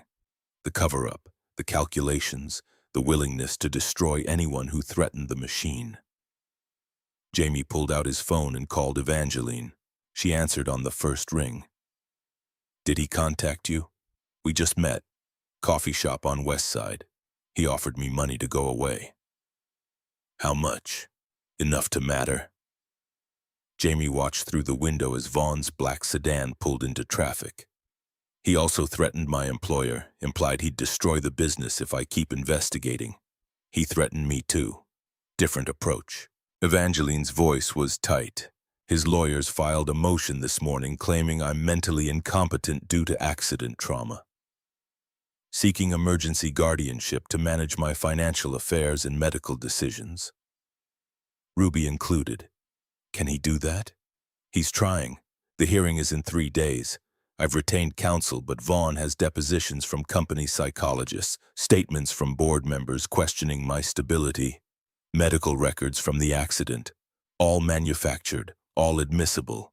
If he wins guardianship, he controls my assets, my access to Ruby, everything. Jamie closed his eyes. This was worse than he'd anticipated. Vaughn wasn't just protecting the company. He was systematically dismantling anyone who threatened him, using legal weapons that took time and money to counter. We need evidence he can't bury, something public, undeniable. Like what? Jamie thought about the wall in his apartment. 23 names, 23 stories, 23 families who'd been silenced. And 2 families who'd refused to stay silent. We go to the families, Henderson and Nguyen, get them to go public together, coordinated. Flood the media with victim stories before Vaughn can file injunctions. They're scared. They won't break their lawsuits for testimony that might not matter. They will if the CEO of Zenith Medical stands with them. If you tell their stories, validate their losses, admit the company failed them. I'm on medical leave. Facing competency proceedings, my credibility is demolished. Your credibility as CEO is demolished. But your credibility as a mother who almost died in a car accident, who understands loss, who's willing to risk everything for truth, that's unassailable. Evangeline was quiet for a moment, then. When? Tomorrow. I'll contact the families tonight, set up meetings. You drive to Ohio, I'll drive to California. We coordinate timing. Go public simultaneously. What about Ivy? If Vaughn goes after your employer while you're in California. Claudette will take her. Keep her safe until I'm back. And if Vaughn wins his guardianship motion while I'm in Ohio, then we make sure the story is out there before he can suppress it. Give the families their platform. Let them speak truth while we still can. Another pause. Then Evangeline's voice came back stronger. Decision made. Send me the Henderson contact information. I'll reach out tonight. Jamie hung up and immediately dialed the number he had for Patricia Henderson. It rang 6 times before a woman's voice answered, cautious and tired. Hello? Mrs. Henderson, this is Jamie Bishop. We spoke 8 months ago about your daughter, Emma. I remember. Mr. Bishop, I told you then I couldn't help you. The lawsuit, the NDA, I can't risk. I understand. But circumstances have changed.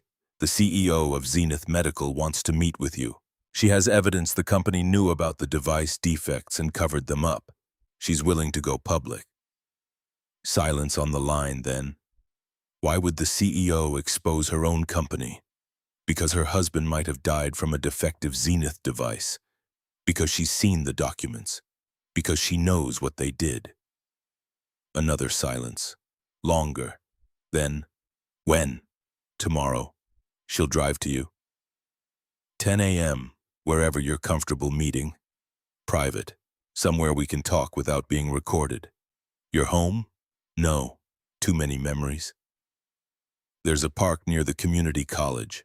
Riverside Park. Pavilion B. Tomorrow at 10. Pavilion B. Mr. Bishop. Patricia's voice cracked slightly. If this doesn't work, if the company buries this like they buried Emma, I don't think I can survive losing her twice. Then we make sure they don't bury it. He disconnected and immediately called the Nguyen number. An older man answered, voice heavily accented. Nguyen residence. Mr. Nguyen, this is Jamie Bishop. I called you 9 months ago about your mother's death. I remember. You wanted me to break our lawsuit, testify against Zenith. I said no. I'm calling with a different option. The CEO of Zenith Medical has evidence of systematic cover-ups. She wants to help you tell your mother's story publicly. What CEO would destroy her own company? One who values truth over profit. Jamie checked the time. I'm in California tomorrow. Can we meet? No meeting. Mr. Nguyen's voice was firm. You bring CEO, you bring evidence, I consider. But I don't trust phone calls from strangers. Fair enough. Where in California are you? San Jose, near the community gardens on Market Street. I'll text you when I'm in the area. You can decide then if you want to meet. Mr. Nguyen hung up without agreeing or refusing. Jamie sent the Henderson information to Evangeline, then started packing. Light bag, 2 days' clothes, Naomi's medical bracelet in his pocket for whatever comfort it provided. He walked 3 doors down to Claudette's apartment and knocked. She opened the door wearing a floral housecoat and an expression that said she already knew this conversation would be complicated. I need a favor. Big one or small one? 2 days, maybe 3. I have to go to California. Ivy needs... I'll take her. Claudette stepped aside, gestured him in. School, meals, bedtime, I know the routine. What's in California? Evidence, witnesses, maybe justice, and maybe trouble. Claudette fixed him with the look that had probably terrified her own children 30 years ago. Jamie Bishop, you're playing with people who have money and lawyers. That's a dangerous game for a man with a daughter to protect. I know, but if I don't play, if I just take their money and disappear, what does that teach Ivy? That we only stand up for what's right when it's convenient? That some lives matter less than others? Claudette's expression softened slightly. Naomi would be proud, also she'd be terrified. Those 2 things can both be true. Can you keep Ivy safe for 2 days? Baby, I kept 5 children safe through the 80s in this neighborhood. I can keep 1 8-year-old safe from corporate lawyers. Jamie pulled an envelope from his pocket. $500 cash. Emergency money, grocery money, whatever you need. Claudette pushed it back. Save your money for lawyer fees. You'll need them. The drive to San Jose took 11 hours with 1 stop for gas and a bathroom break Jamie didn't really need but took anyway, because sitting still for too long made his lower back seize up. He arrived at 3 a.m. and slept in the truck in a Walmart parking lot, seat reclined, windows cracked, one hand near the glove box where he kept nothing illegal, but also nothing he wanted to explain to police. At 8, he texted Mr. Nguyen. In San Jose, community gardens, can we meet? The response came 20 minutes later. Pavilion near the herb plots, 9 a.m., come alone. Jamie bought coffee from a drive-thru that tasted like burned rubber and regret.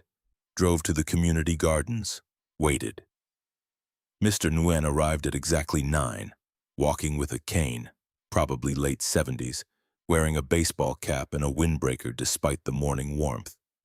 He looked at Jamie through the truck window, assessed him for a long moment, then gestured toward the pavilion.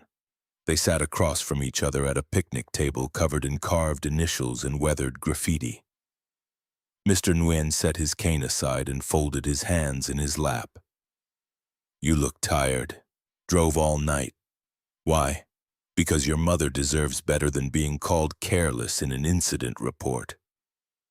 Mr. Nguyen's eyes were sharp behind wire-rimmed glasses. My mother was a nurse for 40 years. Emigrated from Vietnam in 1975. Learned English, got her credentials recognized, worked in county hospitals until she retired. She knew medical equipment better than the doctors who ordered it. The ZM440 killed her anyway. The report said she programmed it wrong, input the dosage incorrectly, delivered insulin meant for a week in a single bolus. Mr. Nguyen's voice was controlled, but anger lived beneath it, carefully banked. They said she was old, confused, made a mistake. Did you believe them? No, but proving otherwise means years of litigation, tens of thousands in legal fees, fighting a company with infinite resources. My lawyer says we'll win maybe 200,000 if we're lucky. Maybe nothing if Zenith convinces a jury my mother was incompetent. What if you didn't have to fight alone? Jamie pulled out his phone, opened the folder of documents he'd photographed. Cost-benefit analyses, quality control reports, internal emails showing Zenith knew about the vulnerability and chose monitoring over recalls. Mr. Nguyen read slowly, taking his time, his expression hardening with each page. When he finished, he looked up. Where did you get these? The CEO. She's gathering evidence, building a case. Why would she help us? Because her husband died from a Zenith device. Because she's seen what the company chose to hide. Because she knows the difference between an accident and negligence. And you? Mr. Nguyen studied Jamie's face. What's your stake in this? My wife. Same device, same failure mode, same bullshit excuse about user error. The old man nodded once, a gesture that acknowledged shared grief without cheapening it with platitudes. What do you need from me? Your story. On record. Tell the media what happened to your mother. Let them hear it from you instead of from Zenith's lawyers. And if Zenith sues me for breaking the lawsuit confidentiality, then you countersue for wrongful death, add these documents to discovery, and dare them to explain their cost-benefit analysis in open court.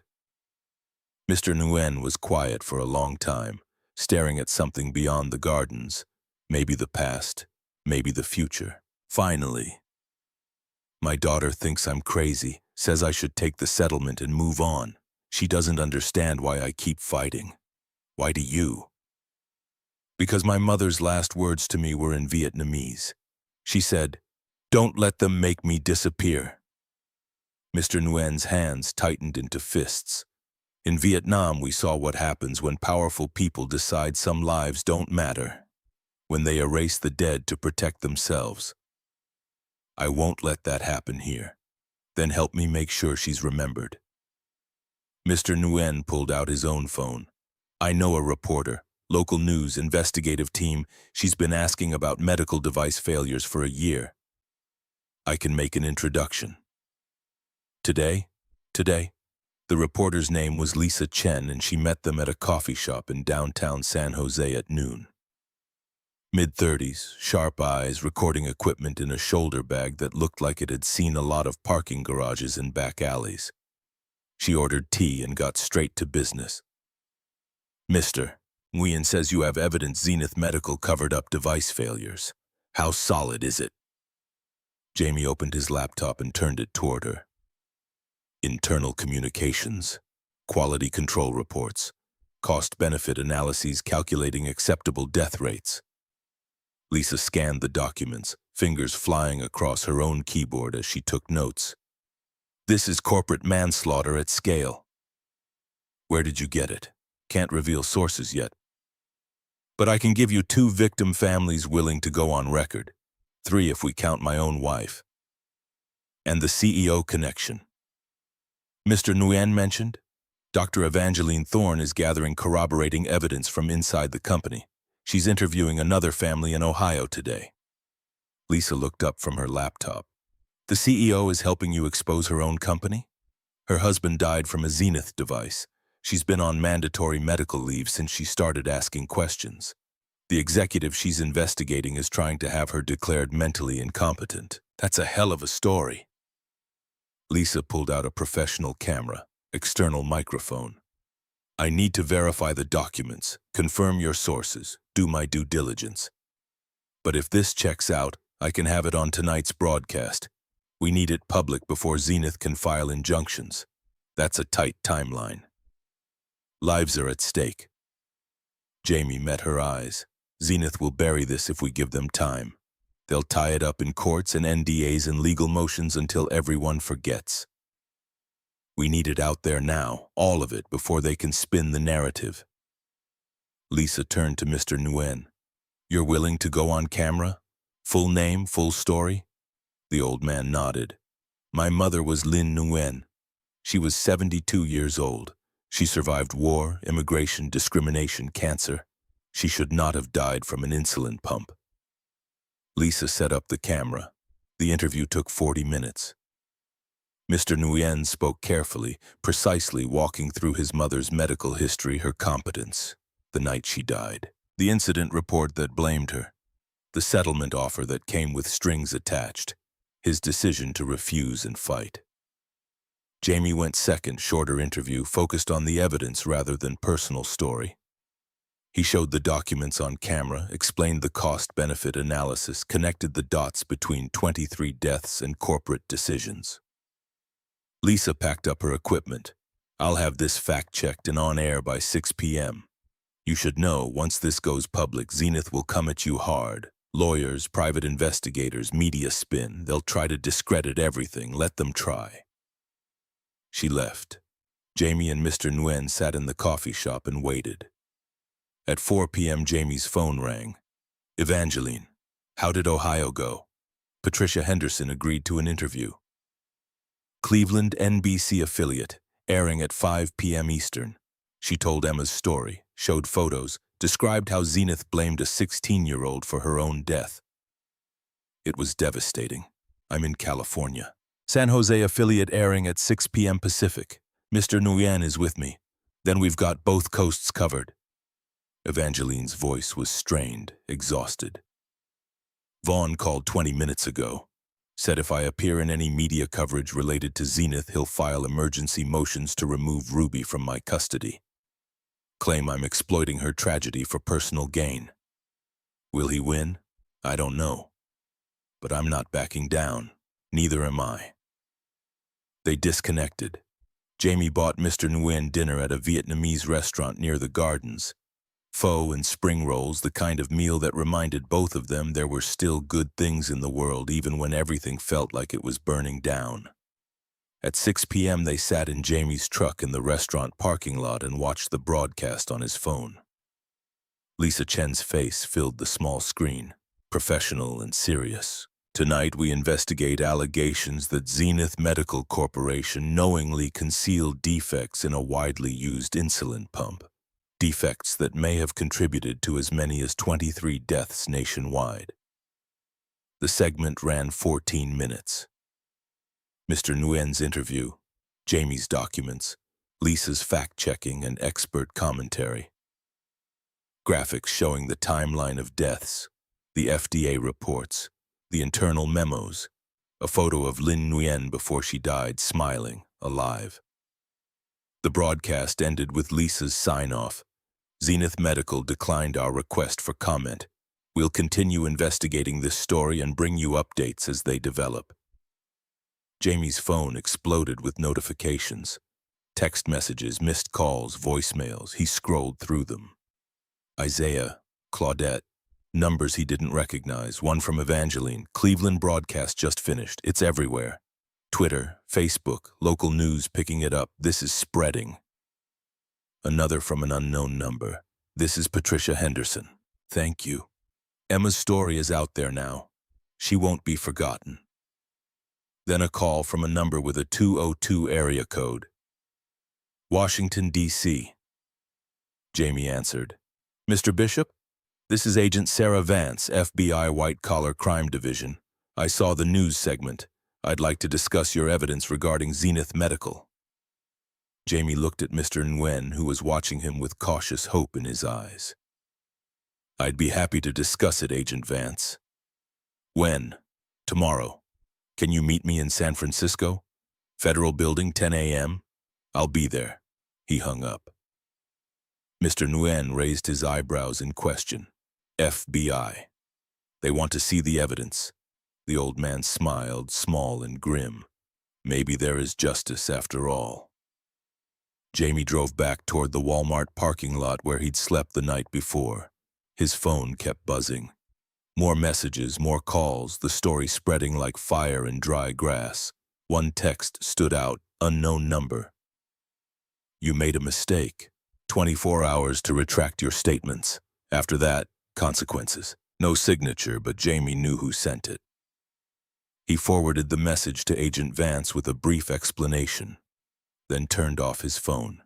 Tomorrow the FBI. Tomorrow federal investigation. Tomorrow may be the beginning of something that looked like accountability. But tonight, sitting in his truck in a parking lot 1,000 miles from home, Jamie felt the weight of the past 2 years settling on his shoulders. Naomi was still dead. 23 families were still grieving. And Vaughn Ashford was still free, still powerful, still capable of destroying anyone who threatened him. The fight was just beginning, and Jamie had no idea if he was strong enough to see it through. He leaned back in his seat, closed his eyes, and tried to sleep. Naomi's voice in his memory, the last thing she said before she died, "You're stronger than you know. Don't ever forget that." He touched the medical bracelet in his pocket and let himself believe it, just for tonight. The FBI field office in San Francisco occupied 12 floors of a glass tower that reflected the bay like a mirror. Jamie arrived at 9:45, passed through security that confiscated his pocket knife and photographed his driver's license, and rode an elevator to the 8th floor with 2 agents who didn't speak or make eye contact. Agent Sarah Vance met him in a conference room with windows overlooking the financial district. Early 40s, dark suit, hair pulled back tight enough to suggest she didn't waste time on anything non-essential. She had the files Jamie had sent spread across the table in organized stacks. "Mr. Bishop, thank you for coming." She gestured to a chair. "I've reviewed the documents you provided. Quality control reports, internal communications, cost-benefit analyses. Where did you obtain these?" "A source inside Zenith Medical. Someone with executive access who's willing to testify." "Dr. Thorne?" Jamie didn't answer. Vance made a note on her pad. "We've been investigating Zenith for 18 months. Money laundering through offshore suppliers, fraudulent billing to Medicare, kickbacks to physicians who prescribed their devices. Your evidence opens a new avenue: corporate manslaughter through willful negligence. How long until you move?" Vance set down her pen. "That depends on what else you can give me. I need witnesses willing to testify under oath. I need manufacturing records showing deliberate decisions to ignore safety warnings. I need a chain of custody for these documents that won't get them thrown out as stolen property. I can get you witnesses, families who lost people to the ZM440, engineers who raised concerns and were ignored, employees who were threatened into silence. And the chain of custody?" Jamie met her eyes. "If I tell you exactly how these documents were obtained, will that information be used to prosecute my source?" "Potentially. If your source violated federal law accessing proprietary information, that's computer fraud. If they distributed trade secrets, that's economic espionage." "Then I can't tell you." Vance leaned back in her chair. "Mr. Bishop, I understand you want to protect Dr. Thorne. But without proper chain of custody, a defense attorney will argue these documents are fabricated. They'll say a disgruntled ex-employee created fake files to damage the company that fired him. The evidence becomes worthless. The evidence is real. You can verify that through your own investigation. Subpoena Zenith's servers, compare metadata, confirm the emails and reports exist in their system.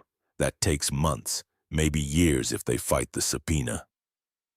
Vance tapped the files. "But if Dr. Thorne comes forward voluntarily, admits she accessed these files using her legitimate credentials, testifies to what she found, we can move in weeks instead of years." "She's facing competency proceedings. Vaughn Ashford is trying to have her declared mentally unfit, take custody of her daughter. If she admits to accessing confidential files, she hands him ammunition. If she doesn't, 23 families wait years for justice that might never come." Jamie's phone buzzed. Text from Claudette. "Turn on the news, Channel 7. He pulled up the live stream. Breaking news banner, footage of Zenith Medical Headquarters. Reporters clustered at the main entrance. The chyron read, "Zenith CEO found dead in apparent suicide." The reporter's voice filtered through his phone speaker. "Dr. Evangeline Thorne, CEO of Zenith Medical Corporation, was found unresponsive in her home early this morning. Police are investigating the death as an apparent suicide by overdose. Dr. Thorne had been on medical leave following a car accident 3 weeks ago. She leaves behind a 7-year-old daughter. Jamie's hands went numb. The phone nearly slipped from his grip. Vance was reading her own device, face grave. "That's impossible." The words came out hollow, distant. "I talked to her yesterday. She was fine. She was fighting. Mr. Bishop, she wouldn't leave Ruby. She wouldn't give up. This is Vaughn. This has to be Vaughn." Vance closed her laptop carefully. "San Francisco PD will investigate. If there's evidence of foul play, they'll find it." "You don't understand. Vaughn threatened her. Threatened to take her daughter. He has the resources, the connections, the motivation. Yesterday, we went public with evidence against him. Today, she's dead. You can't think that's coincidence." "What I think doesn't matter. Evidence matters. Facts matter." Vance stood, gathered the files into a neat stack. "I'm going to contact SFPD. Request copies of their investigation. In the meantime, Mr. Bishop, you need to be very careful. If Dr. Thorne was murdered, if someone staged it to look like suicide, that person knows you were working with her. I have a daughter in Los Angeles, 8 years old. If something happens to me, we can offer protection, witness protection if necessary." Jamie stood, legs unsteady. "I need to go home. I need to get Ivy. Don't do anything reckless." Vance handed him a card with her direct number. "Call me if you remember anything about Dr. Thorne's state of mind, any threats she mentioned, anyone who might have had access to her home." He took the card and left, made it to the elevator before his knees gave out, sat down hard on the polished floor, back against the wall, trying to breathe through the pressure in his chest. Evangeline was dead. The woman who'd walked into his apartment 6 days ago and seen 23 names on his wall and chosen to fight. The mother who'd survived a car accident and CPR and fire. The CEO who'd risked everything to expose the truth. Dead. Ruby was 7 years old, orphaned now. Father gone 6 years, mother gone this morning. Somewhere in San Francisco, a little girl was waking up to a nightmare she'd carry the rest of her life. Jamie's phone rang. Unknown number. He almost didn't answer. "Mr. Bishop," Vaughn's voice, smooth and sympathetic. "I heard about Dr. Thorne. Tragic loss. I wanted to reach out personally, offer my condolences. I know you'd been working with her. You killed her. That's a serious accusation. One you can't prove and shouldn't voice unless you want to add defamation to your legal troubles.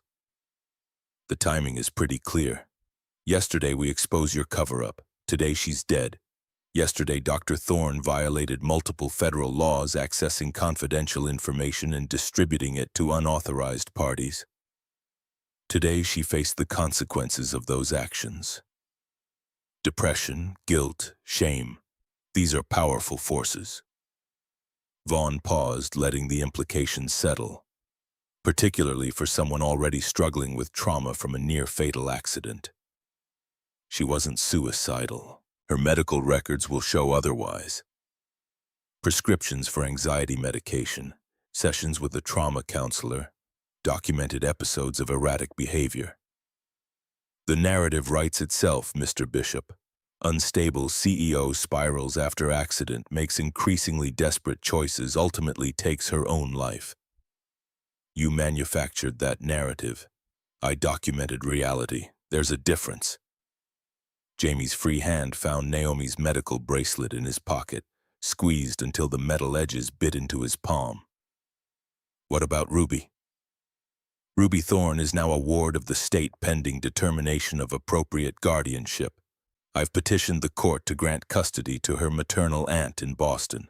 Stable home, loving family, far away from the media circus surrounding her mother's unfortunate choices.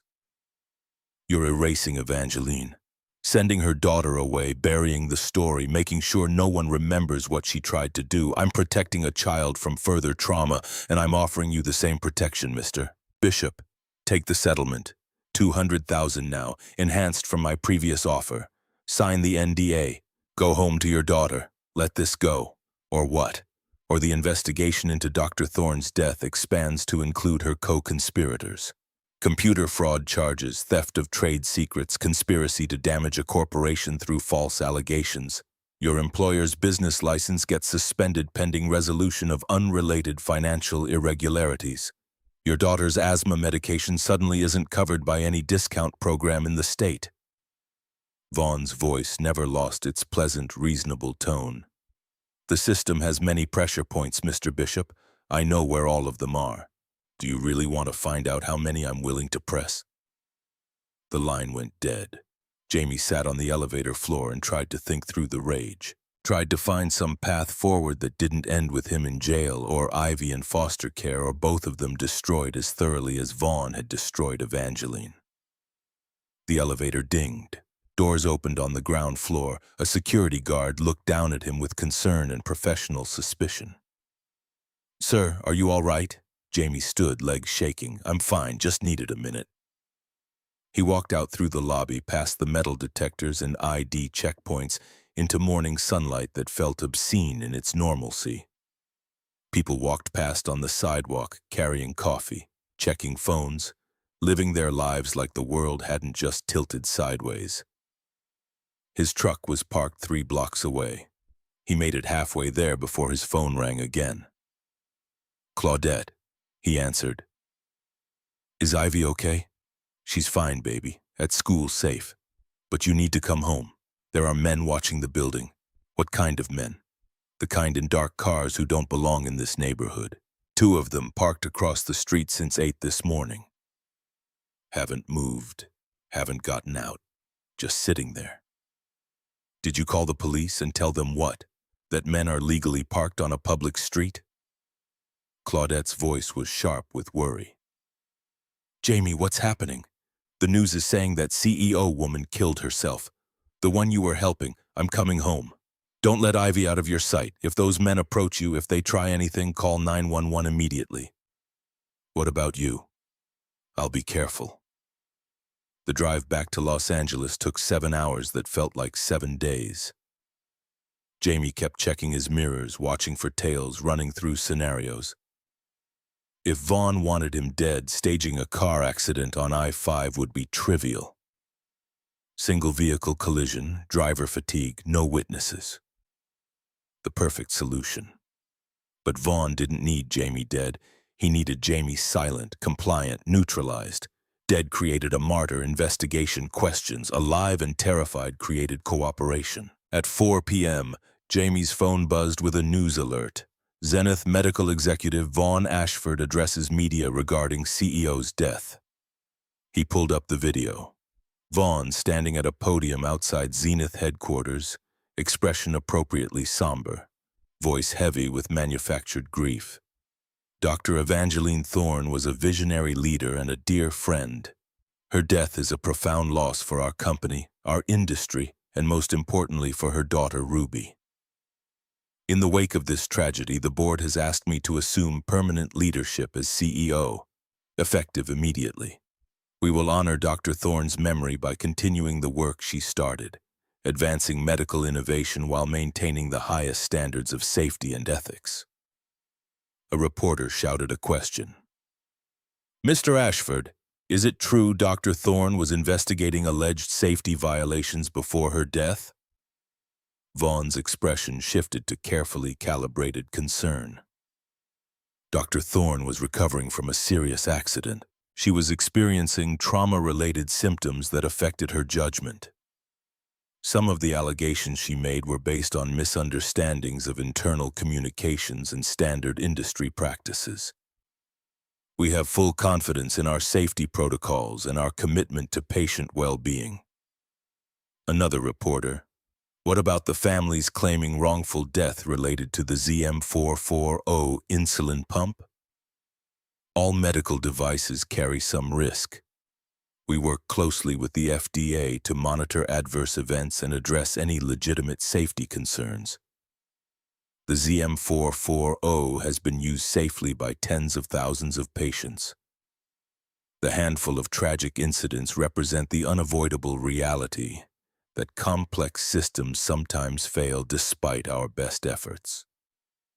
The video cut back to the studio. Jamie turned it off. Vaughn had won. Taken control of the company, spun Evangeline's investigation as trauma-induced delusion, positioned himself as the steady hand guiding Zenith through crisis. And he'd done it all within 12 hours of her death. Jamie pulled off at a rest stop and called Agent Vance. She answered on the second ring. "Mr. Bishop, I was about to call you." SFPD released preliminary findings on Dr. Thorne's death. Empty prescription bottle beside the bed, high levels of sedatives in her system, no signs of forced entry or struggle. They're ruling it suicide pending final autopsy. It's not suicide. I know you believe that, but without evidence. The timing, Vaughn's threats, the fact that she had every reason to keep fighting for her daughter, that's evidence. That's circumstantial. Vance's voice was gentle but firm. "Mr. Bishop, I understand your anger, but I need you to think clearly. If you make public accusations without proof, Vaughn sues you for defamation and wins. If you try to investigate on your own, you contaminate any future case we might build. The best thing you can do right now is go home, protect your daughter, and let us do our job. Your job takes years. Vaughn is consolidating power right now, today. By the time you build a case, he'll have buried every piece of evidence that could connect him to Evangeline's death. Then help me build that case. Give me everything you have. Testify to what Dr. Thorne told you about Vaughn's threats. Let me interview the families you contacted. We can still pursue the device fraud angle, the cover-ups, the negligent homicide charges. And while you're building that case, what happens to the 23 families? What happens to Ruby Thorne? Ruby is in state custody. There's nothing we can do about that without evidence of foul play in her mother's death." Jamie closed his eyes. "I have a daughter too. She's 8 years old. She's already lost her mother. If I keep pushing, if I give you everything and testify and become a public witness against Vaughn, what happens to her? We can protect her. Witness protection, relocation if necessary. Relocation means leaving her school, her friends, her home. Means growing up scared, looking over her shoulder, never knowing if we're safe." Jamie opened his eyes, stared at the highway stretching endlessly ahead. "I can't do that to Ivy. Not for a case that might take 5 years and might not even result in conviction." "So you're giving up?" "I'm choosing my daughter over revenge. Naomi asked me to do that before she died. I've been failing that promise for 2 years. Maybe it's time I start keeping it." Vance was quiet for a moment. "If you change your mind, call me. The offer stands. Protection, testimony, justice. But I understand if you choose different." She disconnected. Jamie sat in the truck and watched traffic flow past. Families in minivans, couples in sedans, truck drivers hauling cargo cross-country. All of them with destinations, purposes, lives that made sense. His phone buzzed. Text from Isaiah. "Brother, you need to see this." Link to a news article followed. Jamie opened it. Local Texas paper. Small story buried in the business section. Zenith Medical announces voluntary recall of ZM440 insulin pump. The article detailed a software update addressing potential irregularities in automatic dosing algorithms and offering free replacement devices to all current users. Isaiah's next text, they're spinning it as proactive safety measure. No admission of defects, no mention of deaths, just out of abundance of caution.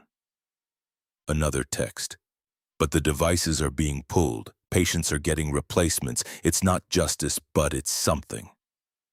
Jamie stared at the article. Vaughn was covering his tracks, eliminating evidence, making sure no future investigation could prove the ZM440 killed anyone.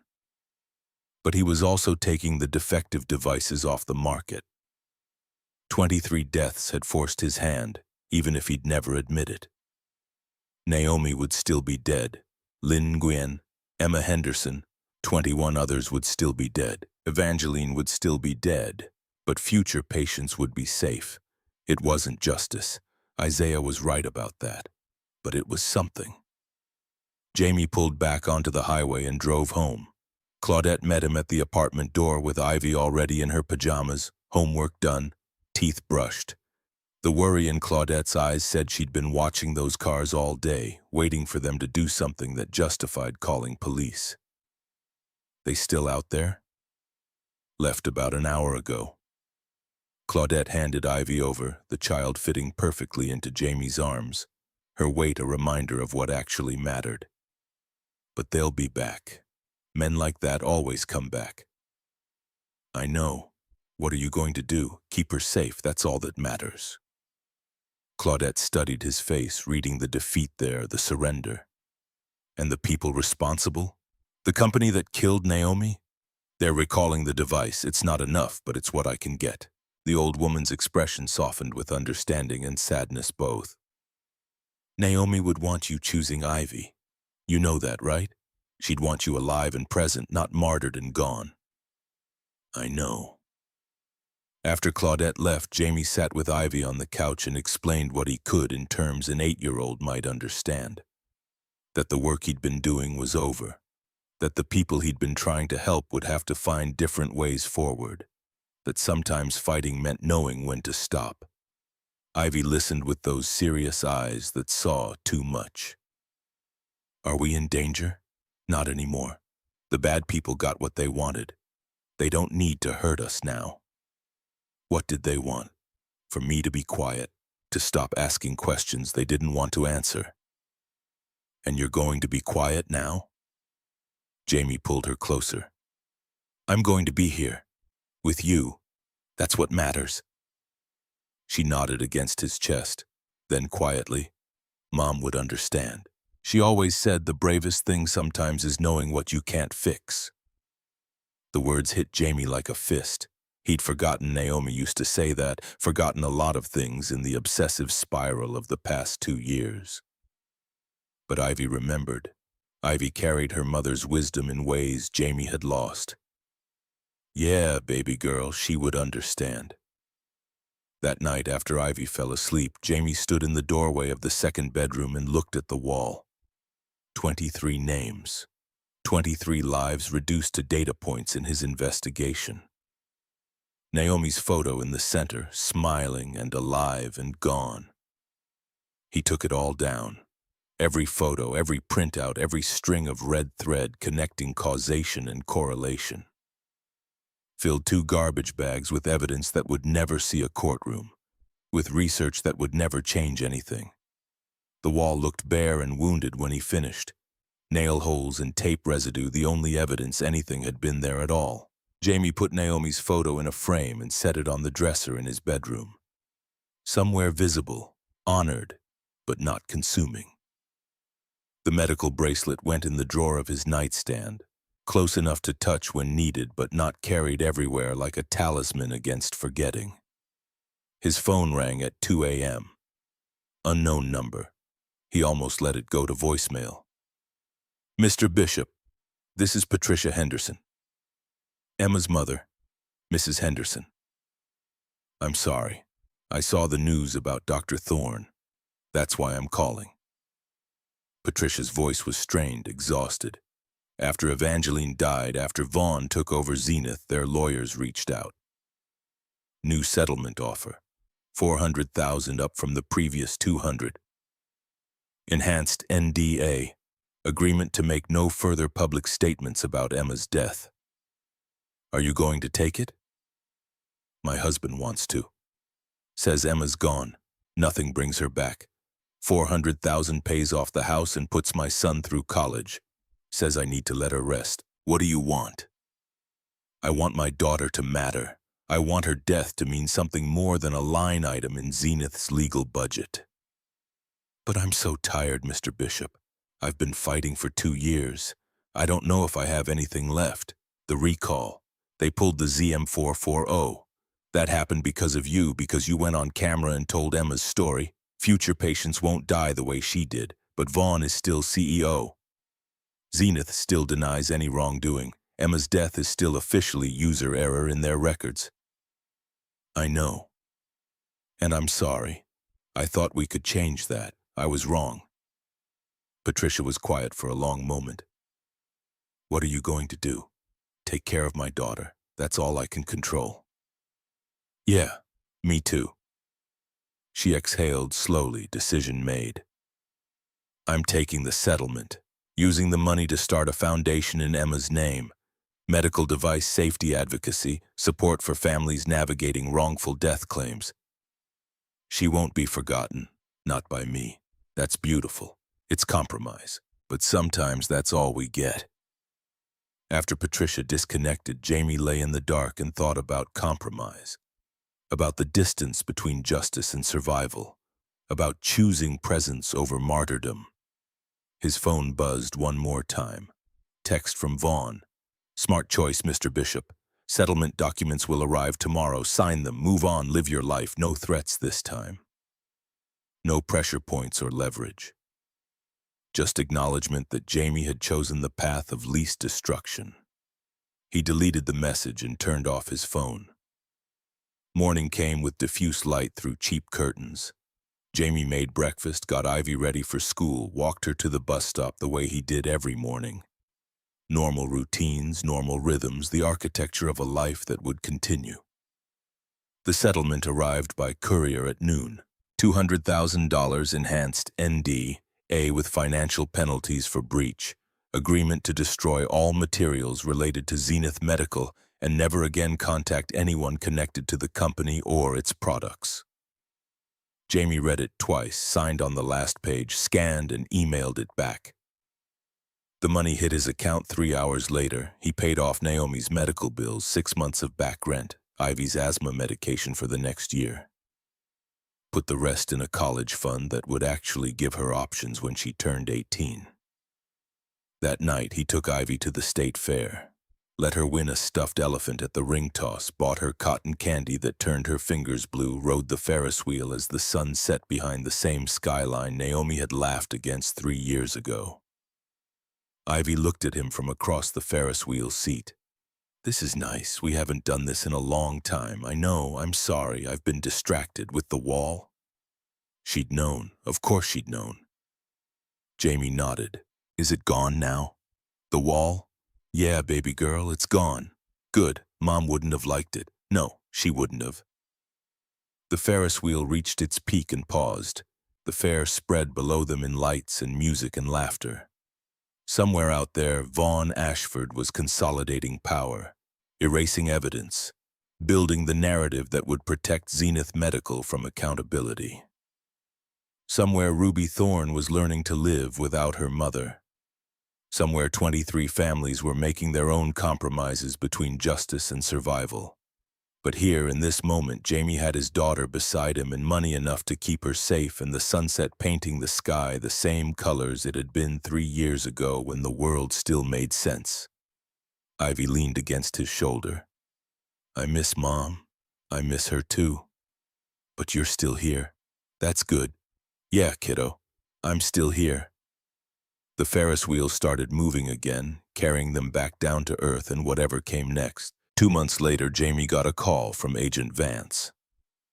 Federal grand jury had indicted Vaughn Ashford on 17 counts of Medicare fraud, 6 counts of money laundering, 3 counts of witness tampering.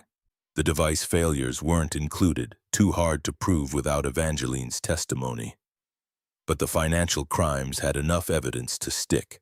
Trials set for 8 months from now. Vance's voice carried cautious optimism. If convicted, he's looking at 20 years minimum. Will that bring back the people who died? No, but it takes him out of power, stops him from doing more damage. I hope you're right, Mr. Bishop. I know you feel like you gave up, but the recall happened because you and Dr. Thorne went public.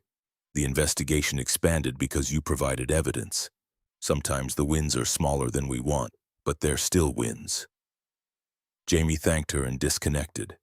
That evening, he took Naomi's medical bracelet from the nightstand drawer and held it up to the light. Silver worn smooth, her name engraved on one side.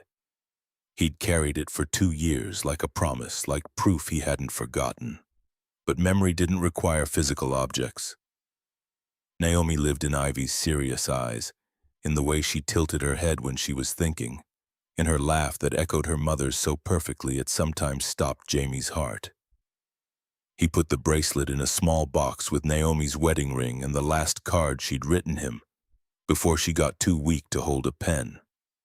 Stored it in the closet where Ivy could find it someday when she needed connection to the mother she was already starting to forget in the way children did. The sharp edges of grief softening into gentle sadness. The wall in the second bedroom stayed bare. Jamie turned it into storage, boxes of Ivy's outgrown clothes and old school projects and the accumulated debris of a life being lived forward instead of backward. 6 months after Evangeline's death, Jamie got a letter from Boston. Return address he didn't recognize. He opened it carefully. Inside was a crayon drawing, bright colors and stick figures, 2 girls holding hands, one taller than the other.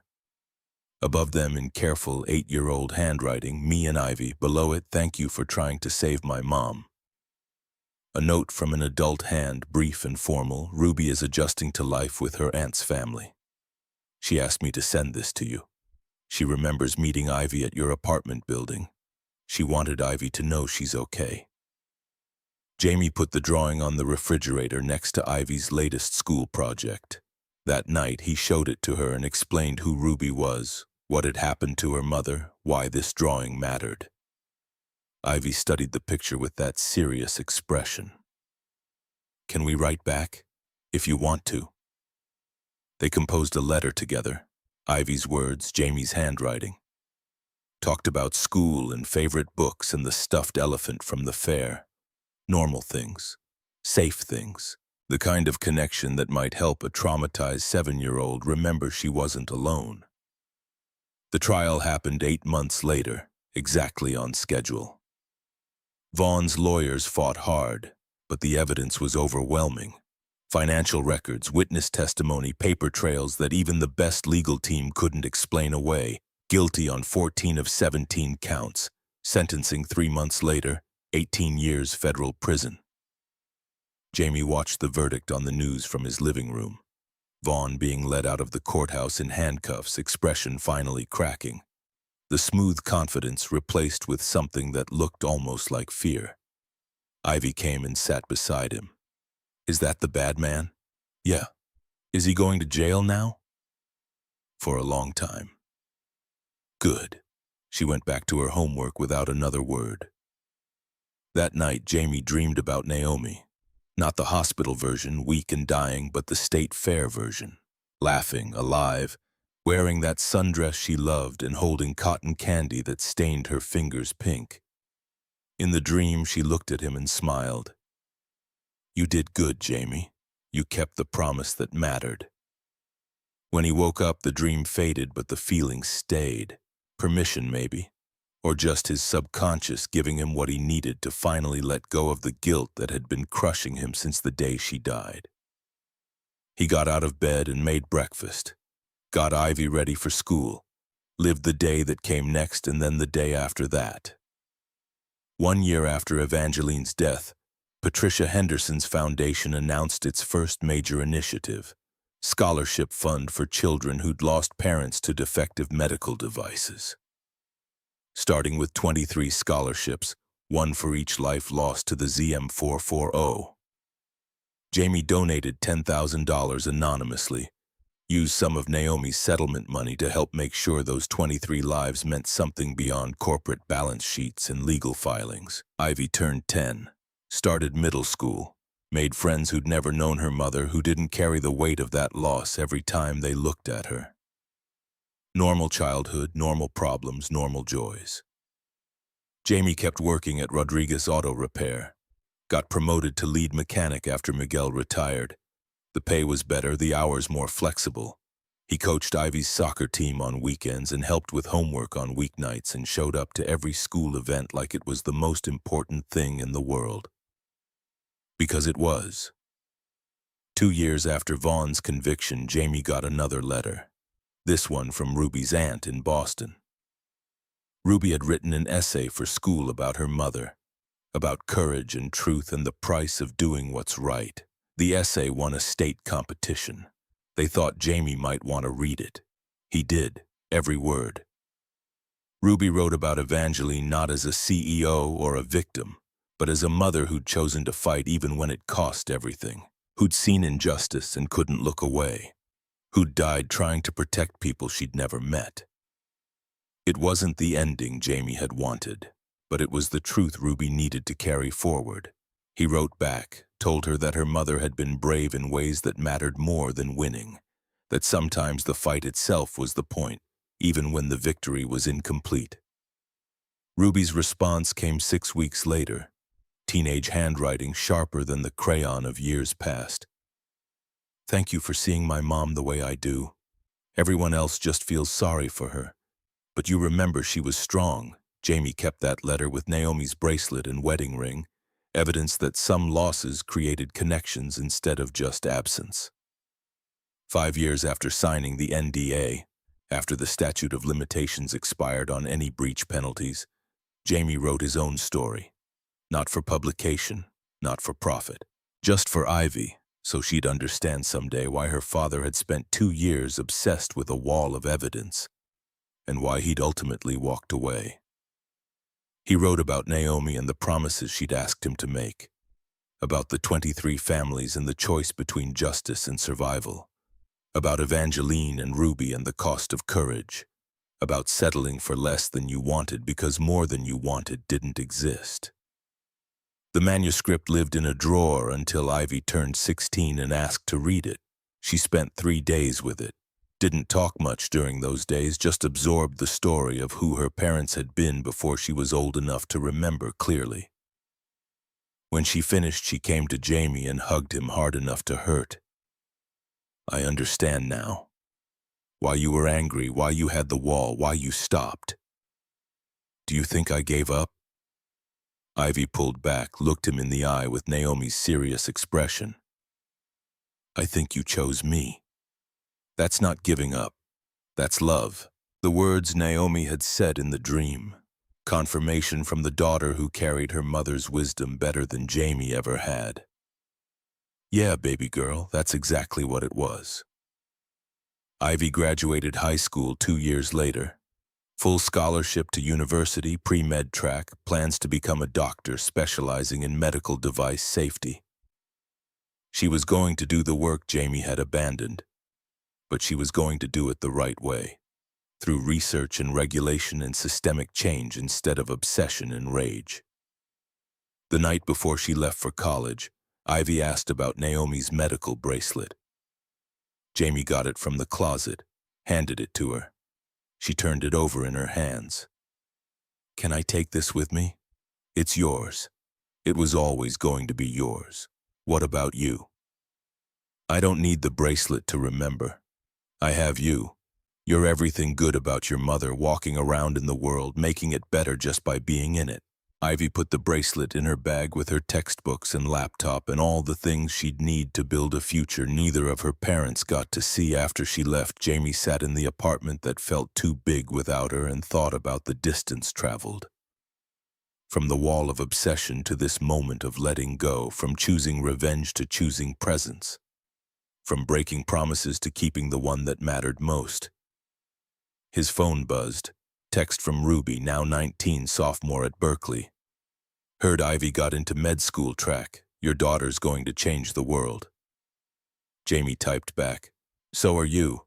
Journalism major, right?" "Yeah, investigative reporting. Going to finish what Mom started, but smarter this time. She'd be proud." 3 dots appeared, disappeared, appeared again. Then, "Thanks for saving her that night. I know she wasn't perfect, but she was mine. And you gave me 2 more years with her."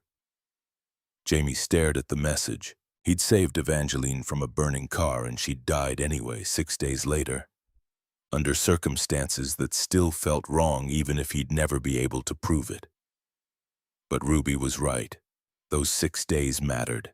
The choice to stop, to pull her out, to breathe life back into her lungs, that had mattered. Not because it changed the ending, because it changed what the ending meant.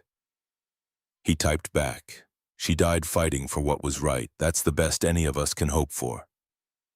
Ruby's response was immediate. Yeah, it is.